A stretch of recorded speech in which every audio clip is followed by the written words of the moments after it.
The story begins in Japan, inside a man's house, where he is carefully preparing his airsoft gun.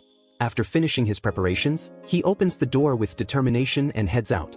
His name is Koga Daisuke, a 40-year-old man. He is nothing more than an ordinary salaryman with a deep love for survival games. As he walks along, he notices a sign written in unfamiliar characters. The message warns about magic beasts, but unfortunately, he cannot read it. Daisuke reflects on how he seems to have wandered into another world through his closet. This place is filled with animals and plants he has never seen before, astonishing him every single time. He begins to think that perhaps his brain is malfunctioning from trying to comprehend it all. What surprises him most of all is the airgun he is carrying. Suddenly, he hears strange noises. Turning toward the source, he is shocked to see a group of goblins charging straight at him. Goblins possess low intelligence but move in packs. Daisuke stares in disbelief, wondering what in the world these small creatures could be. One goblin suddenly swings its sword at him, and Daisuke barely manages to dodge. Another goblin grabs onto his bag and bites it aggressively. He panics and shouts at the creature to stop. In that instant, a sword flashes through the air and cuts down the goblin. A girl appears before him, holding a sword firmly in her hand. She steps forward and tells Daisuke to get behind her. He quickly obeys, hiding behind her back, astonished at the sight of her wielding a blade so skillfully. She calls out to the goblins, declaring that they should stop targeting him because she will be their opponent instead. The goblins growl in fury and rush toward her. She states that the sword lends her strength and immediately engages them in combat. Her blade moves swiftly and repeatedly, striking down the goblins one after another. Each one crashes into nearby trees or collapses onto the ground. While she is occupied with several goblins in front of her, one leaps from behind and swings its club toward her back. Fortunately, she senses the attack and dodges just in time. Without hesitation, she drives her foot into the goblin's stomach and follows up with a decisive slash. The remaining goblins, realizing they are outmatched, begin to flee in panic. Daisuke watches in awe, deeply impressed by her strength and skill. After the battle, the girl turns to him and asks if he is alright. Feeling immense relief, Daisuke thanks her sincerely, acknowledging that she truly saved him. She introduces herself as Lina, a traveling knight. In return, he introduces himself as Koga Daisuke and tells her she can simply call him Daisuke. Lina smiles, remarking that his name sounds unusual. She expresses relief that he is unharmed and offers a blessing of mana upon him. Later, they build a bonfire together. A potato is skewered on a stick and placed near the flames to cook. Lina explains that when goblins form packs, they become violent and attack both people and settlements. Daisuke listens and understands. She further explains that she is currently stationed at a nearby village, tasked with exterminating goblins in the surrounding area. Daisuke comments that speaking amiably and efficiently is an essential skill in business. Half seriously, he tells her that if it were possible, he would like her to work at his company. Lina remarks that although he appears young, he carries himself quite properly. She modestly brushes off the compliment. Then, changing the subject, she observes that she has never seen clothing like his before, noting that no one in this country dresses that way. Her attention also falls upon his airgun, which she describes as a very strangely shaped talisman. Daisuke explains that the object he carries is actually a personal-use self-defense weapon. Lina reacts with surprise, wondering if it is something that can be used by swinging it. Even as she considers it, she doubts it would be very effective. After a moment, Lina rises to her feet and states that walking alone in the forest is dangerous. She suggests that they head to the nearby village and declares that she will escort him there. Daisuke immediately insists that there is no need and that he will be fine on his own. Lina takes hold of his hand and tells him he does not need to pretend. She explains that there is nothing shameful about being weak and that protecting the weak is the duty of knights. She urges that they depart before dusk. Daisuke relents and places himself in her care. They walk together through the forest. After some time, Lina points ahead and says they can see the village in the distance. As they continue, she notices that the surrounding animals are staring at them. A strange feeling washes over her.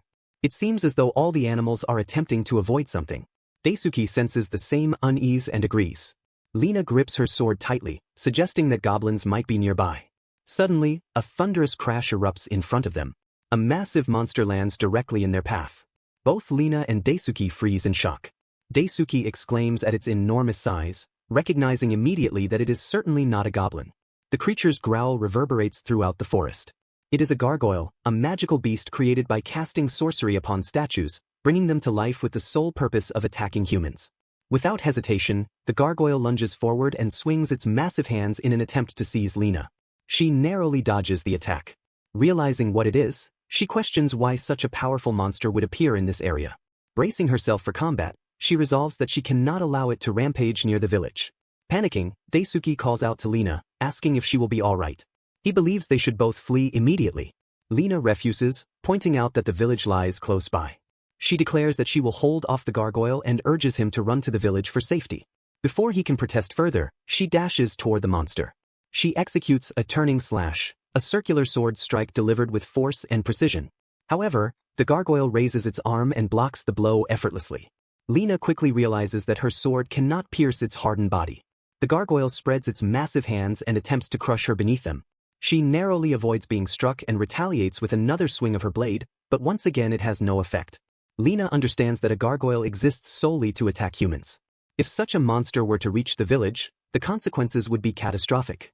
Before she can fully form her thoughts, the gargoyle drives its elbow into her, sending her crashing violently to the ground. Watching helplessly, Daisuke realizes that Lina cannot endure much longer. Yet to his astonishment, she forces herself back onto her feet. She declares that she cannot allow herself to fall here. Despite her resolve, her body is reaching its limit. The gargoyle charges toward her to deliver the final blow. Lina closes her eyes, bracing herself for the inevitable impact. A deafening gunshot suddenly splits the air. The gargoyle is struck by a powerful force. Lina opens her eyes and looks toward the source of the sound. She is stunned to see Daisuke standing there, aiming his weapon directly at the monster. Daisuke reflects on how he has traveled to another world and encountered one strange creature after another. Of all the unbelievable things he has witnessed, the most astonishing is the power he now wields. He steadies his aim and fires at the gargoyle again. He reveals that he possesses the ability to transform his airsoft gun into a real, functioning firearm. The gargoyle remains standing before them, roaring furiously. When Lina asks what the weapon is, Daisuke identifies it as a Glock 17, a semi-automatic pistol manufactured by Glock in Austria. The weapon fires 9mm parabellum rounds, one of its most defining characteristics. Its body is constructed from polymer plastic, reducing its overall weight. Compared to other handguns, it is notably easy to handle. With a swift movement, Daisuke evades the gargoyle's incoming attack. He explains that the weapon allows its user to instantly counter an enemy's movements. Without hesitation, he continues pulling the trigger, firing repeatedly at the gargoyle. Gunshots echo loudly throughout the forest as he maintains a relentless barrage. Gradually, he notices the gargoyle beginning to falter. Lina watches in utter shock. The sight before her is unbelievable. The gargoyle is a monster that even multiple veteran knights might struggle to defeat, yet Daisuke is overpowering it alone, and without even wielding a sword. As she looks at him, she cannot help but feel as though she is witnessing divine power itself. At last, the gargoyle collapses and crashes to the ground, defeated. Daisuke immediately runs to Lina's side and asks if she is alright. Overwhelmed, Lina addresses him with the honorific, Sama. Daisuke is startled by the sudden change in how she refers to him. Lina bows deeply, apologizing for her earlier rudeness. She believes that such overwhelming strength could only belong to a god of war incarnate. Daisuke quickly denies her assumption and tells her she is mistaken, urging her to lift her head. He then hands her his calling card. Lina examines it closely, noticing that it is covered in letters she has never seen before. Daisuke glances at his watch and remarks that it is about time. He assumes he should be returning now. Lina says that there is something she wishes to ask of him. Daisuke, misunderstanding her words, assures her that he understands and promises to return immediately after finishing his work at his company. Lina is left confused, able only to stare at him. He instructs her to hold on to the name card. A glowing door appears, and Daisuke steps through it, vanishing from sight. Left alone, Lina wonders who he truly is. Meanwhile, back at his workplace, he is simply Koga Daisuke, 40 years old. Aside from spending half of his income on survival game equipment and traveling to another world immediately after work, he remains nothing more than an ordinary salaryman. 2 days earlier, in the middle of a survival game match, the countdown announces that only 30 seconds remain. The battle is fierce and intense. Through his headphones, Daisuke hears his teammates chatting amid the gunfire. One of them reveals that he is going to get married, and another immediately offers congratulations. The conversation reminds Daisuke of a recent gathering at a restaurant. The same friend had mentioned that once married, he would no longer be able to freely spend the money he earned. However, he had also reflected that living for the sake of another person might not be such a bad thing. The friend had teasingly suggested that Daisuke should quickly find someone for himself as well. Back in reality, Daisuke reflects that today marks his 40th birthday. By conventional standards, he feels as though he has reached his expiration date. He has spent so much time absorbed in survival games that the years slipped by unnoticed. Yet in his heart, he still feels as though he is in his 20s. The battle rages on. His opponents comment that Koga is overpowered as always.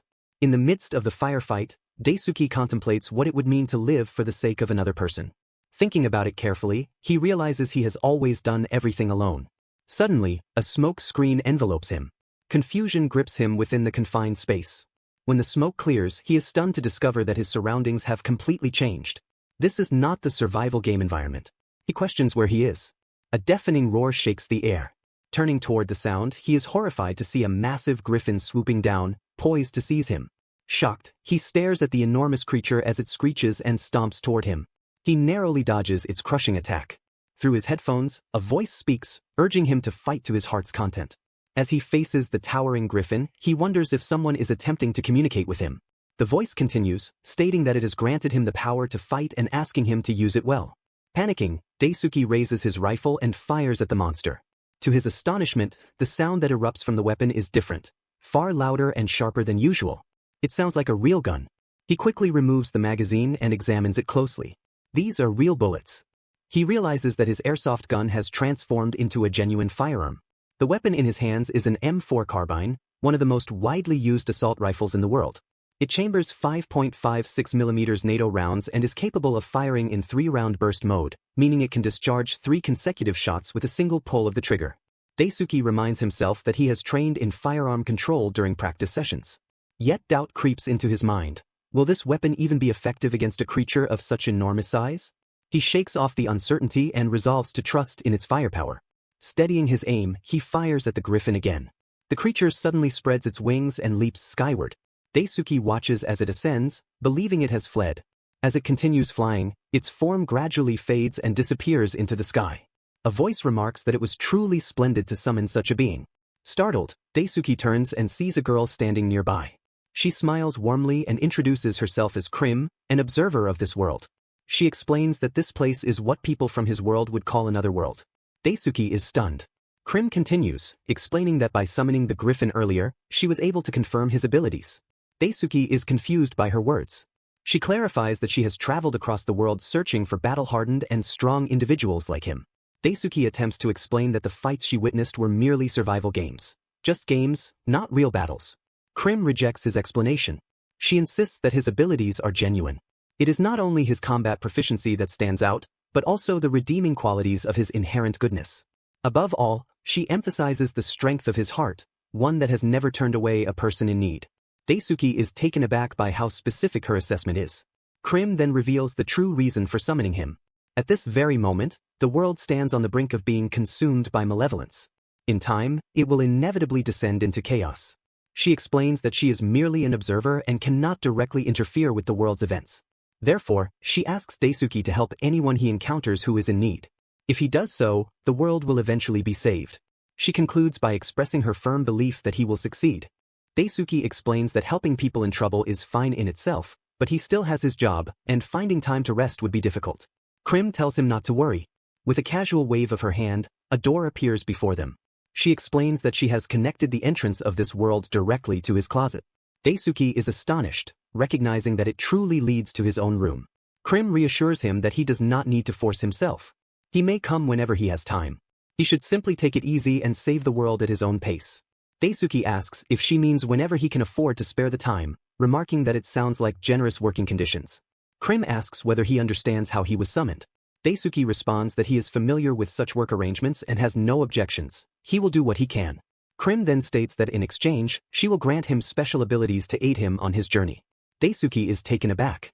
She explains that every tool he carries possesses the power to transform into its real-life counterpart, but only within this world. Daisuke is stunned and confirms whether that means his airsoft gun can become a genuine firearm. Finally, Krim instructs him to give his name card to someone he holds dear. Meanwhile, in the other world, Lena gazes at the card. Her expression brightens as she regards it as a charm bestowed upon her by Daisuke. Krim explains that even across great distances, she has cast a spell on the card that will guide Daisuke to the location of the person holding it. Returning to the present, Daisuke opens the door to the other world once more. Lena is startled to see him again and immediately addresses him with deep respect. Daisuke smiles and greets her warmly. He tells her that she did well. Lena expresses her happiness that he truly came back. Daisuke reminds her that he had promised to return, and he always keeps his word. He then asks what she wanted to ask him before he left. Lina requests that he accompany her. Together, they head toward the village. As they approach, they notice that no one is outside, and the place appears deserted.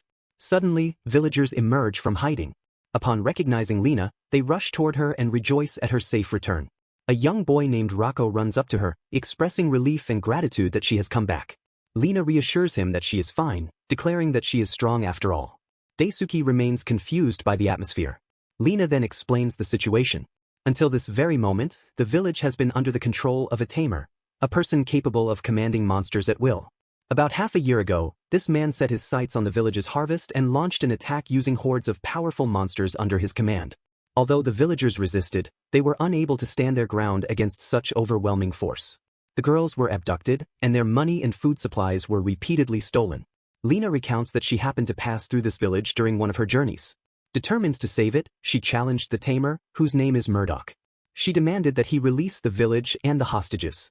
Murdoch responds that although Lina appears to have some skill, her strength is nowhere near sufficient. He summons a massive monster and arrogantly declares that he is free to do whatever he pleases with the women and the village. There is no reason for him to abandon such a luxurious life. He proclaims that in this world, the strong are victorious, and that victor is him. He then orders the lizard men under his command to attack Lina. With cruel intent, he shouts that he will make her his personal plaything, just like the other women of the village. Overwhelmed by the sheer number of enemies, Lina realizes she cannot win in that moment and retreats. As Daisuke listens to her recounting of events, Lina admits that she has been powerless against Murdoch's strength. The only thing she has managed to accomplish so far is eliminating his goblin underlings. Then, she explains that meeting Daisuke allowed her to see a ray of hope. Clenching her fists tightly, she confesses that what she is about to ask may be selfish. With her eyes closed and tears streaming down her face, she begs Daisuke to lend her his strength. Daisuke smiles gently and assures her that he will help her to the best of his ability. Lina can hardly believe his response and asks if he truly means it. Daisuke replies that it is only natural. He cannot forgive what has been done. He adds that he was deeply moved by her desire to save the villagers. Overcome with emotion, Lina expresses how grateful she is that someone like him exists. Rocco suddenly appears and asks Lina if she is really going to defeat the bad man. Lina reassures him that she will definitely bring his mother back home. She gently tells him to be a good child and wait patiently. Murdoch resides in a mansion built deep within the forest. Filled with newfound hope, Lina resolves that this time she will succeed. Beside her, Daisuke cocks his gun, ready to fight. Inside Murdoch's mansion deep within the forest, he bursts into loud laughter, reveling in his own indulgence. He boasts that with power, one can obtain all the money and all the women one desires. In a fit of irritation, he slaps one of the captive women, scolding her for the way she pours his wine. He reminds her that he commands monsters at will and warns that she would be wise to remain on his good side. At that moment, Daisuke and Lina step into the mansion. Murdoch turns his gaze toward them. Lina calls out his name. He immediately recognizes her as the knight who fled after being defeated by him. Mocking her, he suggests that by returning she clearly has not learned her lesson. Lina firmly declares that today will be the day he releases all the women he has taken hostage. Murdoch sneers, noting that she has brought along that same flimsy sword. His eyes shift to Daisuke, and he erupts into laughter. He remarks that he had wondered what kind of knight would accompany her, only to find a thin, scrawny man instead. Grinning maliciously, he comments that Lina must truly be desperate for help. Nonetheless, he declares that he welcomes this development. From this point on, everyone present will witness an entertaining spectacle. Stretching out his hand, Murdoch activates a summoning skill. Lizardmen appear, reptilian warriors whose bodies are covered in tough scales resembling armor. Daisuke is startled to see that the creatures wield weapons and charge toward him at full speed. Murdoch commands them to reduce the intruders to minced meat. Lina quickly finds herself surrounded and cornered by the lizardmen. In her mind, she recalls Rocco's plea to save his mother.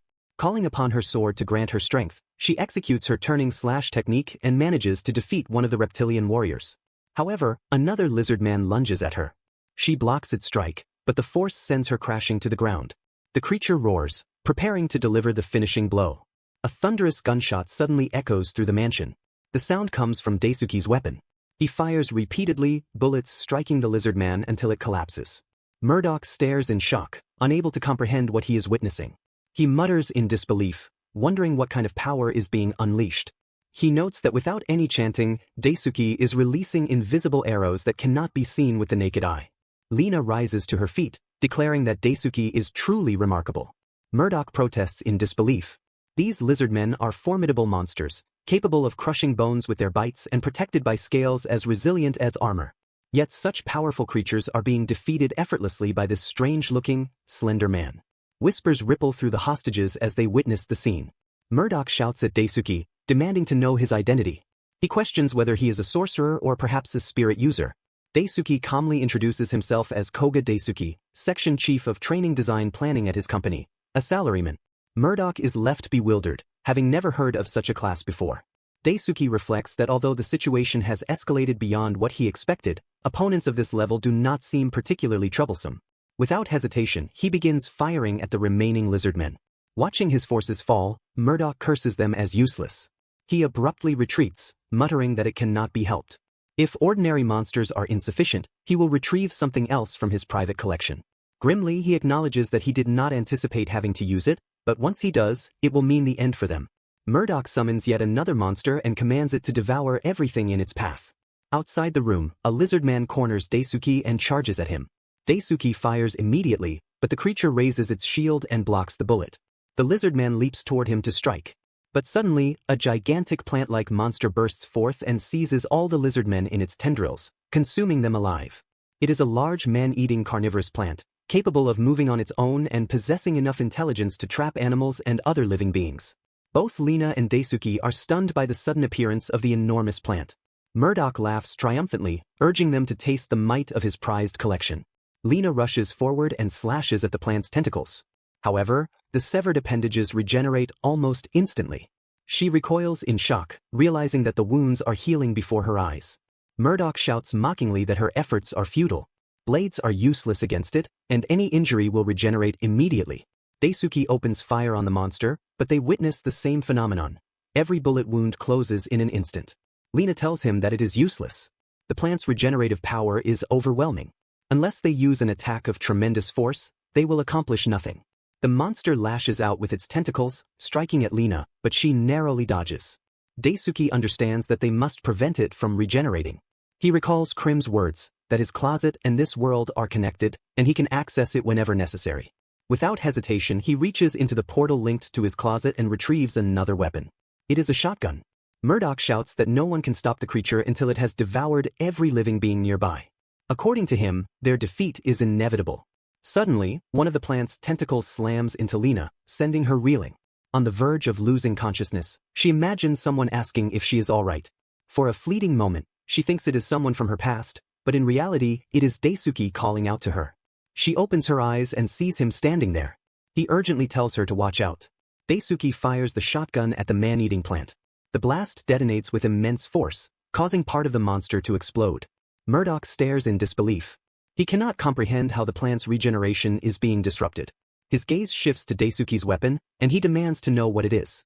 Daisuke explains that it is a Franchi Spaz 12, a shotgun manufactured by Luigi Franchi Espe in Italy. The name stands for Special Purpose Automatic Shotgun. It has been used by military and police forces alike and fires 12-gauge shells. While it has relatively low penetration power, at close range it can obliterate average targets.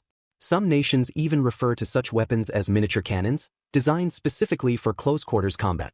He pumps the shotgun and fires again into the plant's massive body. With this level of destructive force, the creature cannot regenerate so easily. Daisuke turns to Lina and asks whether the monster has a weak point. Lina confirms that it does. Plant-type monsters possess a core organ, often referred to as a stem cell or regeneration point, hidden deep within their bodies. Destroying that core will defeat it. Daisuke fires again. The blast forces the plant's body to split open as it attempts to recover. Lina immediately points out the exposed core. Without hesitation, Daisuke leaps into the still regenerating body of the plant and thrusts the shotgun directly toward its core. He declares that it is over. A thunderous blast echoes through the mansion. The man-eating plant is destroyed, its massive body collapsing and sizzling as it disintegrates onto the ground. Murdoch stands frozen in disbelief. His prized collection, something he believed invincible, has been defeated. Before he can react, Lina leaps in front of him. Startled, Murdoch hurriedly begs her to wait. He offers her money, 30% of everything he has stolen from the village. He quickly raises the offer to half of it, promising wealth in exchange for mercy. Lina responds with a decisive strike to his chin, sending him crashing to the floor. Later, the captives are freed, and they all return safely to the village. The villagers celebrate as the captive women finally return home safely. Rocco is reunited with his mother, rushing into her arms at last. One of the villagers binds Murdoch tightly with ropes, declaring that they will ensure he is handed over to the proper authorities to face justice. Rocco runs toward Lena and thanks her wholeheartedly. She smiles warmly at him. The boy hesitantly asks if she is going to leave now and pleads with her to stay in the village instead. Lena gently explains that she is traveling in search of someone, which is why she cannot remain there for long. Later, as Lena and Daisuke walk together toward the forest, he asks about the person she is searching for. Lena confirms that it is someone who raised her and trained her in swordsmanship, the White Knight Oliver. One day, he left behind his sword and vanished without explanation. Though he once promised that he would always remain to watch her grow into a proper knight, he disappeared before that could happen. Even now, she feels she has yet to become a true knight. Daisuke watches her quietly. He tells her that he will help her search for this person. Lena is taken aback by his offer. Daisuke explains that he has a habit of being unable to ignore someone in need. He asks her once more if she will accept his assistance. Lena smiles at him and says she would never refuse his help. If anything, she feels the opposite. She is grateful for it. Daisuke tells her that he will return again after finishing his work. With that, he steps into the portal connected to his closet. Lena watches him with a gentle smile, silently thanking him as he disappears before her eyes. Observing everything from afar, Krim smiles to herself, remarking that choosing him was indeed the correct decision. The scene shifts back to Earth. Buildings tower overhead as crowds of busy workers move through the streets. Inside an office, employees notice that Koga has been in an unusually good mood lately. A female coworker agrees, while a male colleague speculates that perhaps he has finally met someone.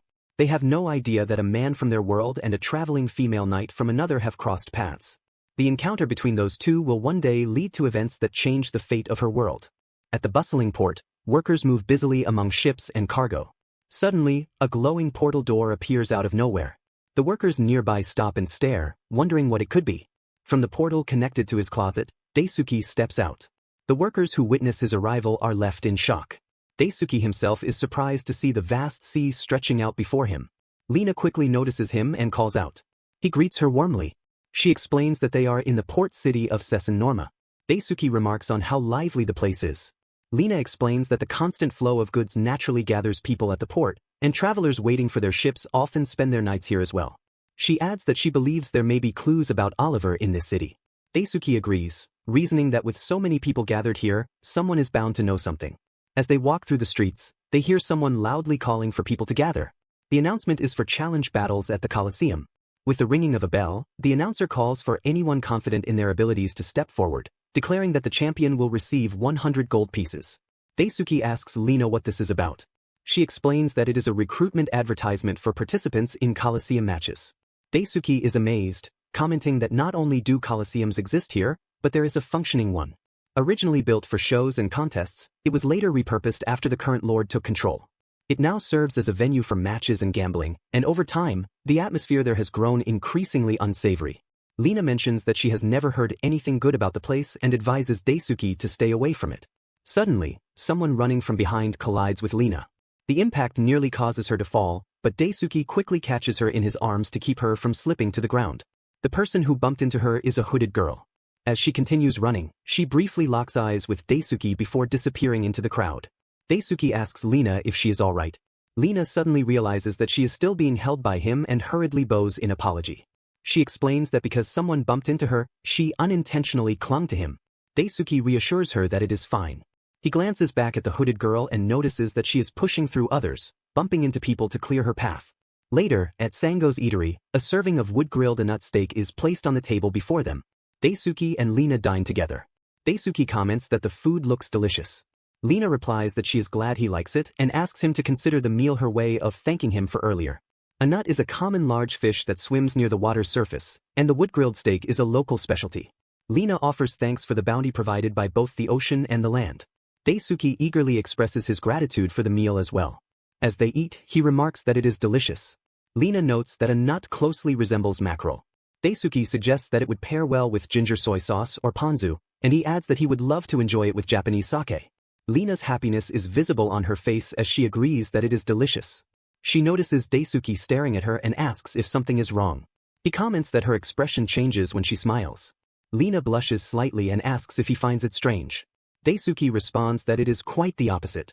Lena insists that today is her treat and encourages him to order as much as he likes. When she reaches into her pocket for her wallet, her expression turns troubled. Daisuke looks at her in confusion as she realizes that her wallet is gone. He is surprised. Lena concludes that it must have been taken when the hooded girl bumped into her earlier. Meanwhile, in her room, the hooded girl examines Lena's stolen pouch and remarks that the knight must have been well off. She also notes that the man accompanying her wore rather strange clothing. As she rummages through the pouch, she finds Daisuke's calling card and comments that it appears to be a peculiar talisman. Studying it carefully, she observes that she has never seen such letters before and wonders who he truly is. Back at the eatery, Lena apologizes to Daisuke, expressing regret that the precious talisman he gave her has been taken. Daisuke reassures her that if she means his name card, he has plenty of them, so it is not a problem. He waves it off and tells her not to worry, adding that he will pay for the meal. He hands a bill to the cashier. The cashier stares at it in confusion and asks what kind of worthless paper it is. The woman casually flicks it into the air. Daisuke was stunned as his 10,000 bill drifted uselessly through the air, rejected outright. The cashier firmly informed him that the establishment only accepted copper and silver coins. Realizing his mistake, he inwardly lamented the blunder before inquiring whether wireless transactions were possible in this world. Some time later, Lena had changed into a waitress uniform and was now serving food to customers inside the eatery. She apologized for the long wait as she moved between tables. The patrons were visibly surprised by her presence, whispering among themselves about how cute she was and wondering whether she even realized the attention she was drawing. One customer called out to her, addressing her casually and asking her to take his order. Outside the Songa eatery, word had already begun to spread. People gathered and talked excitedly about rumors that the place had hired an extremely cute waitress, prompting several of them to head inside to see for themselves. The elderly lady who owned the eatery bluntly informed Lena that she would have to work tirelessly to pay off her tab. Lena obediently agreed and promised to do her best. Meanwhile, the steady rhythm of wood being chopped echoed nearby. An elderly man observed Daisuke's physique and remarked on his muscles. Daisuke expressed his gratitude for the compliment. The old man admitted honestly that Daisuke's help had spared him from the heavy labor, adding self-deprecatingly that he himself was already old and wrinkled. Lena soon approached Daisuke and apologized respectfully, explaining that her wallet had been stolen and that they would need to work to pay for their meal. Daisuke reassured her that it was fine, mentioning that he too was working to cover his own food and that he actually found the labor enjoyable. Privately, however, he reflected that he needed to figure out a reliable way to earn money in this world. Otherwise, things would become inconvenient for them in the future. In games, money was typically earned by defeating enemies, but when considered seriously, that system was rather strange. Back inside the eatery, a man grew furious and demanded payment for a drink he had not even taken a sip from.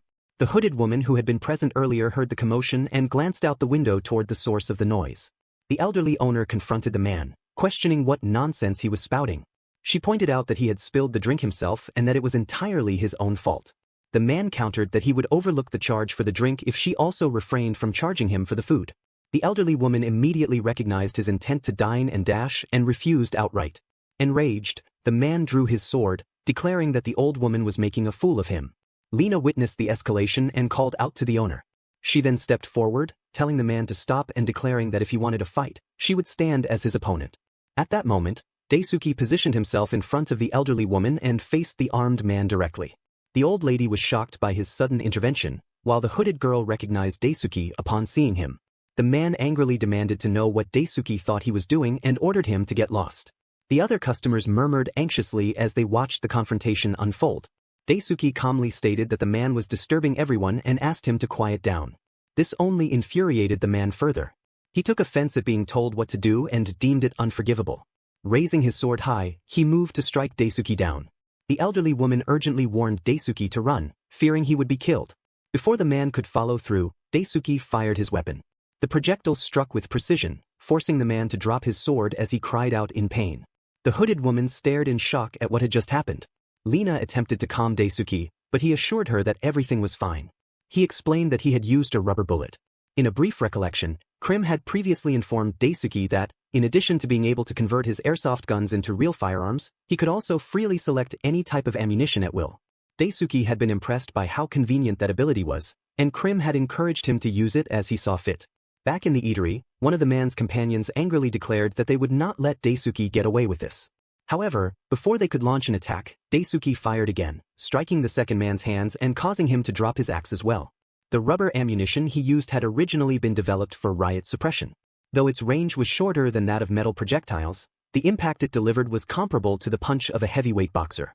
Daisuke informed the men that the pain from the shots would eventually render them unconscious, but it would not kill them. Faced with the overwhelming force he had just demonstrated, the man who had previously been raging quickly changed his attitude, apologizing at once and promising to pay what he owed. The hooded woman watched the entire scene with visible admiration, remarking that Daisuke was truly remarkable.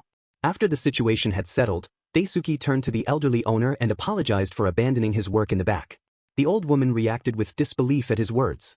Rather than scolding him, she expressed heartfelt gratitude, acknowledging that thanks to his intervention she was able to live to see another day. She patted him firmly on the back and told him he had done exceptionally well for himself. Her gaze then shifted between Daisuke and Lina. She doubted that the two of them had any money left for accommodations. Without hesitation, she offered them the use of a room on the second floor. Lina was overwhelmed with relief and gratefully thanked the owner. Daisuke commented that it was good news for Lina. The elderly woman explained that the eatery was actually short-handed. Until she managed to gather enough funds, Lina could remain there as long as she wished and help with the work. Later, while soaking in the bath, Lina reflected on how uncertain their future had seemed only moments before. Just when she had been wondering what would happen to them next, they had been saved. Meanwhile, Daisuke finished chopping wood. Noticing that it was already getting late, he decided it was time to head back. As he prepared to leave, he suddenly heard footsteps approaching from behind. Turning around, he saw the hooded woman from earlier. She asked whether he was a magic user. Daisuke immediately recognized her. The woman then revealed Lina's purse and asked if he had been searching for it. Daisuke instantly identified it as Lina's and demanded that she return it. Instead of complying, the woman provocatively suggested that he should try attacking her the way he had attacked the scoundrel earlier. Daisuke studied her briefly before turning his back to her. He stated that he would not attack someone who was unarmed like she was. The hooded woman appeared genuinely surprised by his response. She commented that he was quite naive, yet admitted that she did not dislike that trait. In the next instant, with a swift and almost imperceptible movement, she appeared directly in front of him. She invited him to accompany her to the Coliseum. Daisuke was taken aback by the proposal. The woman suggested that they fight together against all the warriors gathered there and aim for the grand prize as partners. Chapter 5 begins with the hooded woman confirming his name, recalling that he was called Daisuke. She suddenly embraced him and introduced herself as Ashley. Gazing directly into his eyes, she asked whether he would participate in the Coliseum with her, insisting that it was honestly not a bad deal. Daisuke stiffened at the unexpected closeness. At that moment, the door opened, and Lina stepped in, only to be stunned by the sight of Daisuke being hugged by the mysterious woman. Daisuke was equally surprised by Lina's sudden appearance. When Lina questioned who the woman was, Daisuke explained that she was the one who had stolen Lina's purse. Ashley then casually introduced herself to Lina. Lina's expression hardened with anger, and she demanded the return of her purse. Ashley responded by telling her to calm down, claiming that the amount inside was merely spare change to her, especially now that she had a way to obtain far more than that sum. Lina was left confused by the implication. A short while later, Lina asked in disbelief whether Ashley truly intended to enter the Coliseum alongside Daisuke. Ashley answered confidently that as long as Daisuke possessed the same spell he had used against the troublesome man earlier, everything would work out perfectly. She went on to explain the structure of the Coliseum event. It was a free-for-all battle royale, where dozens of individuals with genuine combat skills would fight one another. The last person standing would claim the grand prize of 100 gold coins. However, Ashley noted there was a significant complication. The victor of the battle royale would then be required to face the Coliseum's boss, Dorgan. Dorgan was a man of immense strength who had never lost a single match since the very first challenge battle had been held. Despite this, Ashley emphasized that if Daisuke could overcome Dorgan, the 100 gold coins would be theirs to claim. Lina urgently warned Daisuke not to be swayed by the elf's words. She stressed that participating in the Coliseum was extremely dangerous. She further revealed that some of the participants were actually local townspeople who had been forced into the fights. The town's lord, Hilbert, sent several locals to fill the roster. To avoid being forced into participation, one had to pay 50 gold coins, a sum that was exceedingly difficult to gather. Ashley brushed off the concern, asserting that it did not matter. Both she and Daisuke were outsiders, so that particular situation would not apply to them. According to her, they simply needed to enter, win quickly, and leave with the prize. Lina insisted that this was not what she meant. Ashley then turned her attention back to Daisuke and directly asked whether he would join her. Daisuke responded that he could not bring himself to trust her. It was clear to him that she was withholding something important. Drawing from his long years working as a salaryman, he reflected that he had dealt with many people who concealed crucial truths in business dealings. Through experience, he had learned to discern such things merely by looking into someone's eyes. Ashley asked if that meant his answer was no, regardless of the circumstances. She expressed disappointment, remarking that she had thought she sensed something special about him. With that, she suddenly dashed away, lamenting internally that she had believed she was onto something significant. Lena shouted after her, demanding the return of her purse, but Ashley leapt through the trees and disappeared from sight. As she ran, she calculated silently in her mind, 50 gold coins, and 45 still remaining. Back with Daisuke and Lena, Daisuke glanced at his watch and was startled by the time. Realizing he was already late, he told Lena that he needed to head back for the time being. He rushed toward the portal hidden within his closet. Upon stepping into his house, he recognized he had to move quickly. It was already 7:30 in the morning. The scene then shifted back to the eatery. The elderly owner of the eatery was taken aback upon hearing about the Coliseum. She explained that after the fall of the Ferdia Kingdom, governance of the region had changed hands, and what followed had become something truly grotesque. When the battle challenges were first introduced, she recalled, there had been nothing like the thugs who caused trouble the previous day. In those earlier times, the fights had not been tainted in such a way. Yet now, she wondered who could possibly silence Lord Hildert by defeating Dorgan once more. Lena was visibly surprised by this revelation. At Hildert's castle, a man clad in an iron mask stood with heavy chains wrapped around his arms, smashing and destroying everything within reach in a frenzy. Lord Hildert entered the chamber and inquired about Dorgan's condition. The servants monitoring him reported that he was in peak form, with no signs of rejection from the regeneration magic cast upon him. Hildert smiled with satisfaction, remarking that such resilience was to be expected from a berserker. As long as he possessed his spells, he could bend a warrior like Dorgan to his will. Hildert went on to reflect that since ancient times, people had always longed to witness brutal combat. That very craving was what drew crowds to the Coliseum. Humans, he believed, experienced their greatest pleasure when fighting. To him, the arena was the ultimate venue for generating profit. He ordered his subordinates to gather the people and prepare for the upcoming Coliseum match. Back at the eatery, Daisuke stepped through his portal door and entered inside. Almost immediately, he heard a familiar voice. It was the elderly owner angrily confronting the guards who were attempting to drag her husband away to the Coliseum. She demanded to know why they were doing such a thing and warned them not to toy with her. Her husband, she protested, was 70 years old. Daisuke approached Lena, who was surprised to see him return so suddenly. She explained that the guards had declared that the restaurant owner was required to participate in the Coliseum. Daisuke attempted to reason with the guards, pointing out that no matter how one looked at it, forcing an elderly man into such a situation was excessive. One of the guards barked at him, demanding to know who he was. He then informed Daisuke that this was a random selection mandated publicly by Lord Hildert himself. The guard turned to the elderly woman and stated that if she wished to refuse, she would need to gather 50 gold coins. If she continued to resist, she could always sell the restaurant to cover the amount. The elderly woman was aghast at their shamelessness, remarking bitterly on what despicable individuals they were. The guard ordered her to decide immediately. With anguish in her voice, the elderly woman explained that the restaurant could earn at most a single gold coin per month. There was no possible way she could gather 50 gold coins. Ignoring her distress, the guard seized her husband and prepared to take him away. Realizing she had no alternative, she declared that she would sell the restaurant. At that moment, a firm voice cut through the tension. Lena stepped forward, gripping her sword, and declared that she would go in his place. The guard looked at her in surprise before breaking into a satisfied smile. The elderly woman stared at Lena in disbelief, asking whether she understood what she had just volunteered for. Lena responded not with hesitation but with action. She swung her sword with precision, startling the guard. Then she leveled the blade directly at his face. Even in her current state, she asserted through her unwavering stance that she was still a knight, and she was confident in her own abilities. The guard conceded that if Lena intended to substitute for the old man, then there was no issue. The elderly owner immediately protested, insisting that Lena should reconsider what she was doing. At that moment, Ashley stepped forward and casually offered to lend a hand. However, she added a condition. If they won, Lena would have to give her half of the prize money. Daisuke then declared that if Lena was going, he would go as well.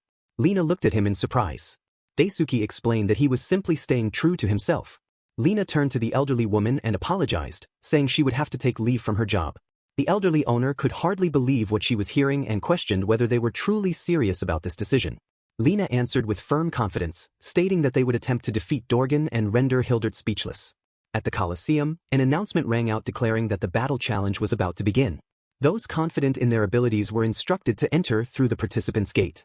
Numerous knights and seasoned fighters stepped forward and made their way inside. The announcer's voice boomed again, declaring that the moment everyone had been waiting for had arrived, the entrance of the combatants. The crowd erupted into deafening cheers. Daisuke and Lina were taken aback by the intensity of the spectators' excitement. Some members of the audience shouted for blood, urging the fighters to slaughter one another. Among the combatants, several exchanged words, each proclaiming that he would be the last one standing. Ashley observed the other participants with cool detachment. In her estimation, compared to Daisuke, they were insignificant. She reminded them not to forget her promised 50 gold coins. Lord Hildert addressed the crowd, praising the brave warriors who had gathered there. He proclaimed that they should fight their way through the chaos, and that the one who emerged victorious would be awarded 100 gold coins. With theatrical fervor, he ordered the battle to begin. A horn sounded, blown by one of the guards, its echo reverberating throughout the entire arena. Immediately, the combatants clashed. The sharp ringing of swords striking shields resounded everywhere as fighters engaged one another in brutal combat. Amid the chaos, Daisuke and Lina positioned themselves back to back, forming a defensive stance as the battle unfolded around them, each entrusting the other with their blind side. Inside the arena, Lina and Daisuke stood firm as waves of warriors and knights closed in around them. Among the challengers was Haribodius, a heavily armored knight who had entered the Coliseum to test his prowess. With confidence in his so-called invincible blade, he advanced and delivered a powerful swing. Lina reacted instantly. With a swift and precise motion, she intercepted his strike, her sword clashing against his with such force that Haribodius was sent crashing into other knights nearby. Another warrior charged at Lina, proclaiming himself the one who would remain standing at the end. He rushed in with lethal intent. A second fighter followed, declaring he would cut down everyone in his path. Lina calmly invoked her strengthening skill, empowering her body.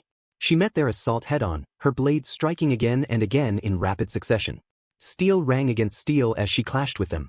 In one fluid movement, she drove her knee into a warrior at close range, knocking him down decisively. More swordsmen and fighters turned their attention toward her, determined to bring her down. Anticipating the mounting pressure, Lina unleashed another technique. Activating her sonic zapper, she released a circular shockwave of concentrated force that rippled outward. The blast struck the warriors in front of her, sending them stumbling violently to the ground. One seasoned warrior observing the battle muttered that Lina was undeniably strong. Fighters without formal training like themselves were no match for her. She had to be a properly trained swordsman. Concluding that a frontal assault would fail, he decided their only viable strategy was to strike from the flank. He dashed forward to execute the maneuver. However, Daisuke was guarding Lina's rear without pause or hesitation. The moment the flanking warrior moved in, Daisuke fired. The shot struck the man squarely in the stomach, sending him crashing to the ground and rolling from the sheer impact. Another warrior witnessed the scene in shock, unable to comprehend what had just happened, questioning whether it was some form of magic. Daisuke calmly reflected on his weapon, noting that it performed as expected from a Colt government-issued model. It utilized .45 ACP rounds instead of the 8mm parabellum type. Though its range was shorter, its heavier caliber delivered a powerful shock upon impact. A warrior leapt toward Daisuke in an attempt to overwhelm him, but Daisuke fired again. The projectile struck the attacker's body, stunning him instantly and halting his advance. Daisuke observed that a single shot was sufficient to stop a person's movement, though of course, the rounds were rubber-tipped. The crowd roared with excitement, their cheers echoing through the arena. Spectators demanded to know who Daisuke was, pointing toward him and exclaiming that someone extraordinary was fighting on the field. Daisuke leveled his gun at the remaining warriors and warned them that if they advanced, he would fire. The fighters hesitated, eyeing him warily. Meanwhile, Haribodius slowly rose to his feet, groaning in pain. He admitted to himself that the impact hurt, and that the girl was indeed formidable. Though he might have let his guard down this time, he resolved that next time would be different.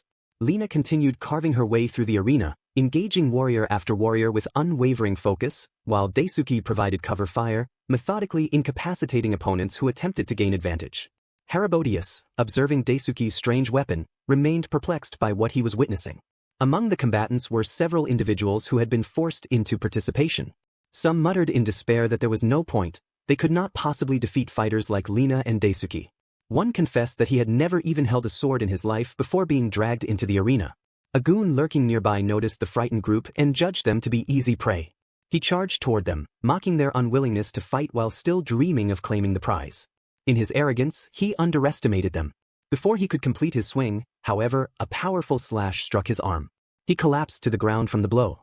Ashley stood there, having delivered the strike. She warned the man to stop, declaring that if he dared to lay a hand on those people, she would face him herself. The man stared at her in surprise. Ashley addressed him by name, calling him Ethan. Startled, he demanded to know how she knew who he was. Ashley revealed that she had been searching for a man who wore a scarf just like his. Around them, the arena thundered with the continuing cheers of the crowd. The elderly woman stared in astonishment at the sheer size of the crowd filling the Coliseum. She had come because she was worried about the two of them, but now, seeing the scale of the spectacle, doubt crept into her heart. She wondered anxiously whether they would truly be all right. Nearby, a man shouted loudly to the spectators, urging them to place their bets. He announced that anyone who had not yet wagered still had time. At the moment, the highest odds were placed on the strangely dressed man and the knightly girl fighting together in the arena. Amid the ongoing clashes, one of the warriors commented that the girl was undeniably skilled. However, the oddly dressed man beside her was the real threat. Anyone attempting to approach would be finished before they even got close. Several other warriors turned their attention back to Daisuke. Unlike the night girl, he had been engaging opponents one-on-one rather than cutting through multiple enemies at once. One warrior reasoned that this meant they could overwhelm him through sheer numbers. Daisuke noticed their intent immediately. As they lunged toward him, he deftly dodged their coordinated strikes.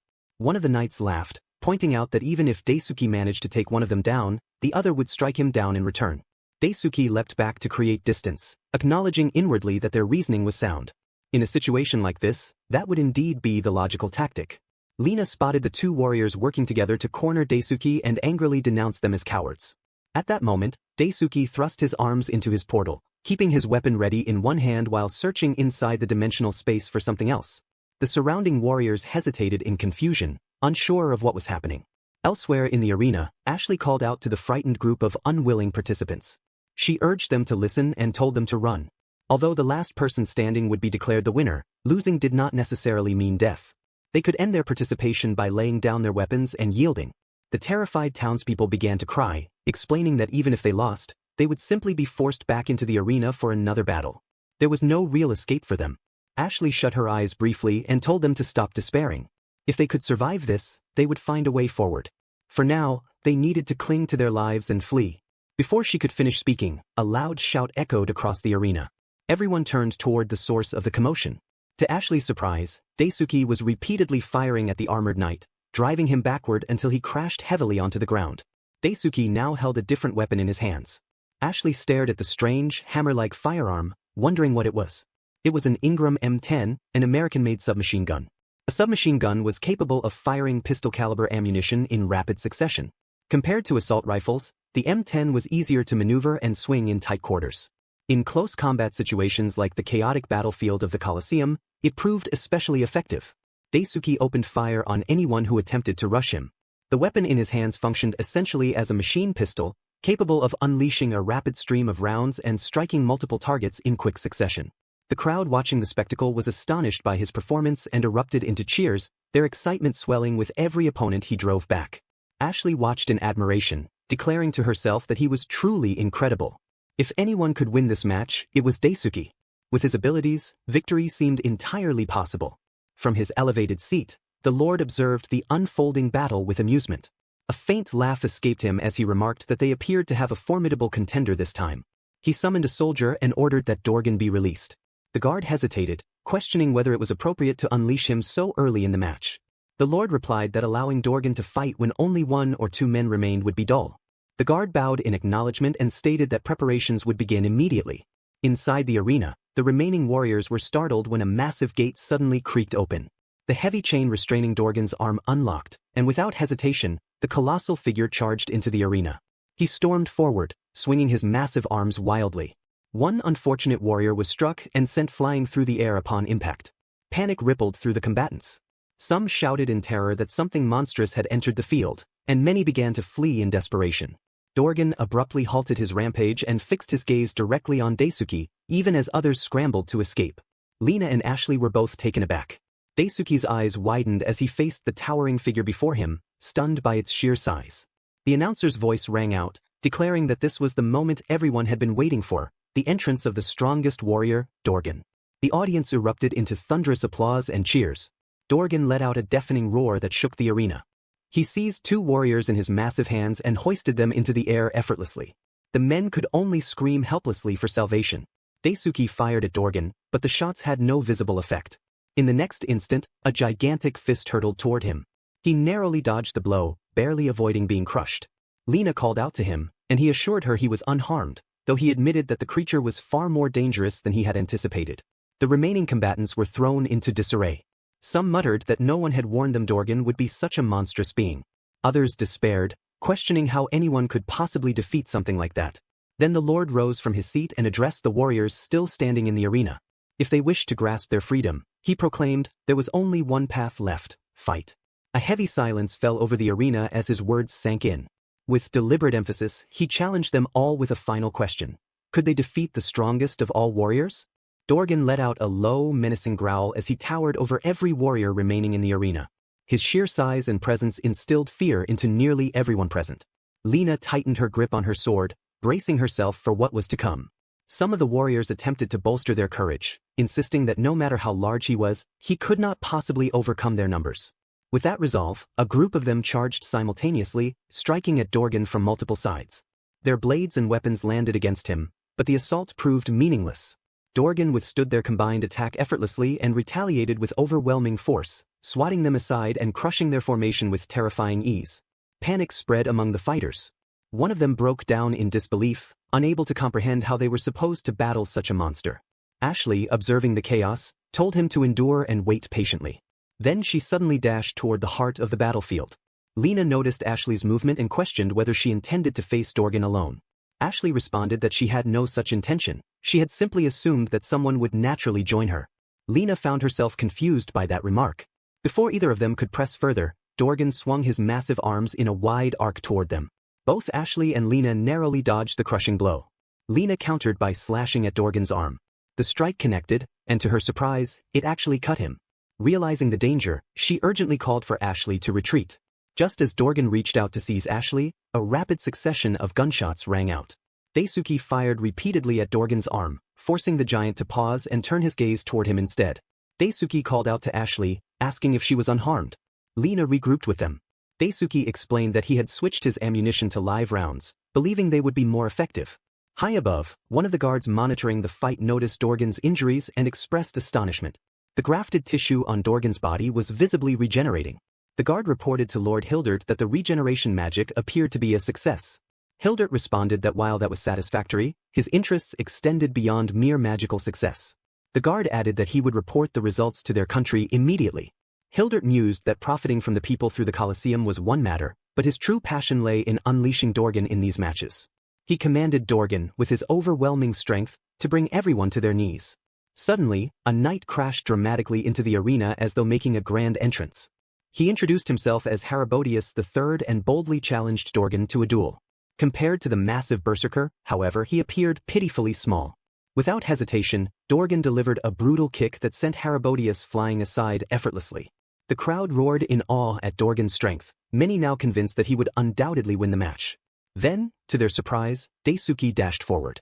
Spectators pointed him out as the strangely dressed man advancing alone. Daisuke raised his firearm and unleashed a barrage at Dorgan. The giant's groans of pain echoed throughout the arena. Some of the warriors felt a surge of relief, believing Daisuke had finally turned the tide. Though some were frustrated at having been defeated earlier, they now found comfort in watching Dorgan take the punishment. The arena filled with cheers urging Daisuke to finish him. Daisuke aimed carefully and fired into Dorgan's chest. For a moment, Dorgan stopped moving. Yet despite the numerous wounds riddling his body, he remained standing. Daisuke stared in disbelief. Even after being struck by the shotgun blasts, Dorgan had not fallen. The warriors witnessing the scene were stunned, questioning how he could possibly still stand after sustaining such attacks. Some muttered that they had known he was monstrously strong, while others could scarcely believe what they were seeing. The crowd's cheers erupted once more, the arena vibrating with shock and exhilaration. Lord Hildert burst into laughter, remarking that the strangely dressed man had truly exceeded expectations. Now he wished to see just how far that man could go against Dorgan. Clutching an artifact in his hand, Hildert began casting a spell. He commanded Dorgan to focus his fight on the oddly dressed opponent. At once, Dorgan began to move again, faster than before. Ashley immediately realized the danger and warned that this was bad. Dorgan was clearly targeting Daisuke. Daisuke acknowledged the situation and decided to create distance. When asked what he intended to do, he replied that he had an idea and began running. Dorgan pursued him instantly, stretching out a massive arm in an attempt to seize him. Daisuke narrowly avoided the grasp and maneuvered himself directly in front of the giant. Standing face to face at extremely close range, Daisuke aimed at Dorgan's head and fired. The impact sent Dorgan crashing heavily to the ground. The remaining combatants erupted into cheers for Daisuke. Ashley exclaimed that he had done it. Daisuke assessed the outcome, noting that even the shotgun had failed to inflict decisive damage. However, by firing directly at the helmet, the shock would transfer straight to the brain, inducing unconsciousness through concussion. He turned and began walking back toward Ashley and Lena, explaining that no matter how much Dorgan's body had been strengthened, the brain could not be conditioned in the same way. After such a blow, he should not be able to move for some time. Suddenly, Dorgan began to rise once more, his body visibly regenerating. Daisuke glanced back and was stunned. In the next instant, Dorgan threw a massive punch. Daisuke barely dodged and returned fire, but this time the shots had no effect. He muttered in disbelief, unable to comprehend how Dorgan could still be moving after taking a direct hit to the head. Before he could react further, Dorgan swung his arm again. The blow connected, sending Daisuke crashing violently to the ground. He lay motionless on the arena floor. Lord Hildert's excitement rekindled at the sight of Daisuke being struck down. Then, slowly, Dorgan's helmet fell from his head. To everyone's astonishment, his face fractured like shattered stone. Lena realized aloud that he had no human face at all. The warriors in the arena stared in disbelief, recognizing that Dorgan was not human. His face was made entirely of stone. Ashley understood the implication. This entire time, they had been fighting that thing. Lord Hildert laughed triumphantly, declaring that they had finally noticed. There was no such thing as a human like that. Dorgan was a living construct fueled by Hildert's life force, a stone golem. The crowd murmured in shock as the truth sank in. One of Hildert's subordinates reported that they had likely reached the limit and suggested stopping the match immediately. Hildert demanded to know why, especially now that everything was perfectly aligned. The subordinate warned that the golem had discarded its helmet and regained its original strength. At this rate, even spectators could become casualties. Hildert dismissed the concern coldly, asking what that mattered. His subordinate was visibly shaken by the indifference. A stone golem was a giant mass of boulders without self-awareness, yet possessing overwhelming strength and nearly impenetrable defense. One of the warriors inside the arena dropped his weapon and fell to the ground, surrendering and pleading to be allowed to leave. He begged the Lord to stop the battle. The golem responded by punching in his direction. The warrior narrowly avoided the strike, but the blow caused a thunderous explosion that echoed throughout the arena. Panic erupted among the spectators. Someone in the crowd shouted for everyone to run before they were killed. Amid the chaos, Daisuke remained unconscious on the ground. The elderly eatery owner shouted in frustration, demanding to know what everyone was doing and urging them to flee for their lives. Lena, however, refused to run. She declared that they could not allow the golem to leave the arena unchecked. Ashley agreed with her. Moreover, if they failed to win, they would lose any chance of claiming the prize. Lord Hilder watched the chaos unfold with unrestrained delight, reveling in the spectacle of destruction as Lena, consumed by fury, could no longer contain herself. Enraged that the golem had dared to harm Daisuke-sama, she gripped her sword tightly and charged straight toward the towering construct. The golem, however, continued its violent rampage without hesitation. The warriors inside the arena rushed in to restrain it, but with a single powerful swing of its massive arms, they were sent flying through the air as if they weighed nothing at all. The overwhelming disparity in strength crushed their morale, and despair spread among them as they realized how futile their efforts were against such a monster. Ashley assessed the situation with growing dread. Of all possibilities, facing a golem was the worst imaginable outcome. The one person she had hoped to rely on, Daisuke, had already been struck down. There was no feasible way for her to scale the walls and release Ethan either. The battlefield had turned completely against them. Within the arena, the golem seized warriors in its enormous hands and hurled them skyward, their bodies crashing down amidst the dust and debris. Lord Hilder observed the carnage with exhilaration, savoring the sight of overwhelming power trampling the helpless like insignificant insects beneath a boot. Amidst the devastation, one of the knights rushed to Daisuke's side, urgently checking whether he still lived. To his relief, Daisuke began to regain consciousness. The knight, recognizing him as the strangely dressed man from earlier, quickly explained how events had spiraled after he had fallen unconscious, revealing the shocking truth that the enormous opponent was in fact a golem. Daisuke surveyed the chaos unfolding before him. Without hesitation, he opened a portal and reached his hand inside, searching for something beyond its threshold. The knight beside him stared in astonishment, unable to comprehend what he was witnessing. Meanwhile, Lord Hilder's laughter echoed throughout the arena as he commanded the golem to slaughter everyone present. Lena once again attempted to cut the construct down, but the golem effortlessly blocked her blade. The sheer force of the counterimpact sent her crashing violently to the ground. Ashley rushed to her aid and launched her own attack, yet the outcome was no different.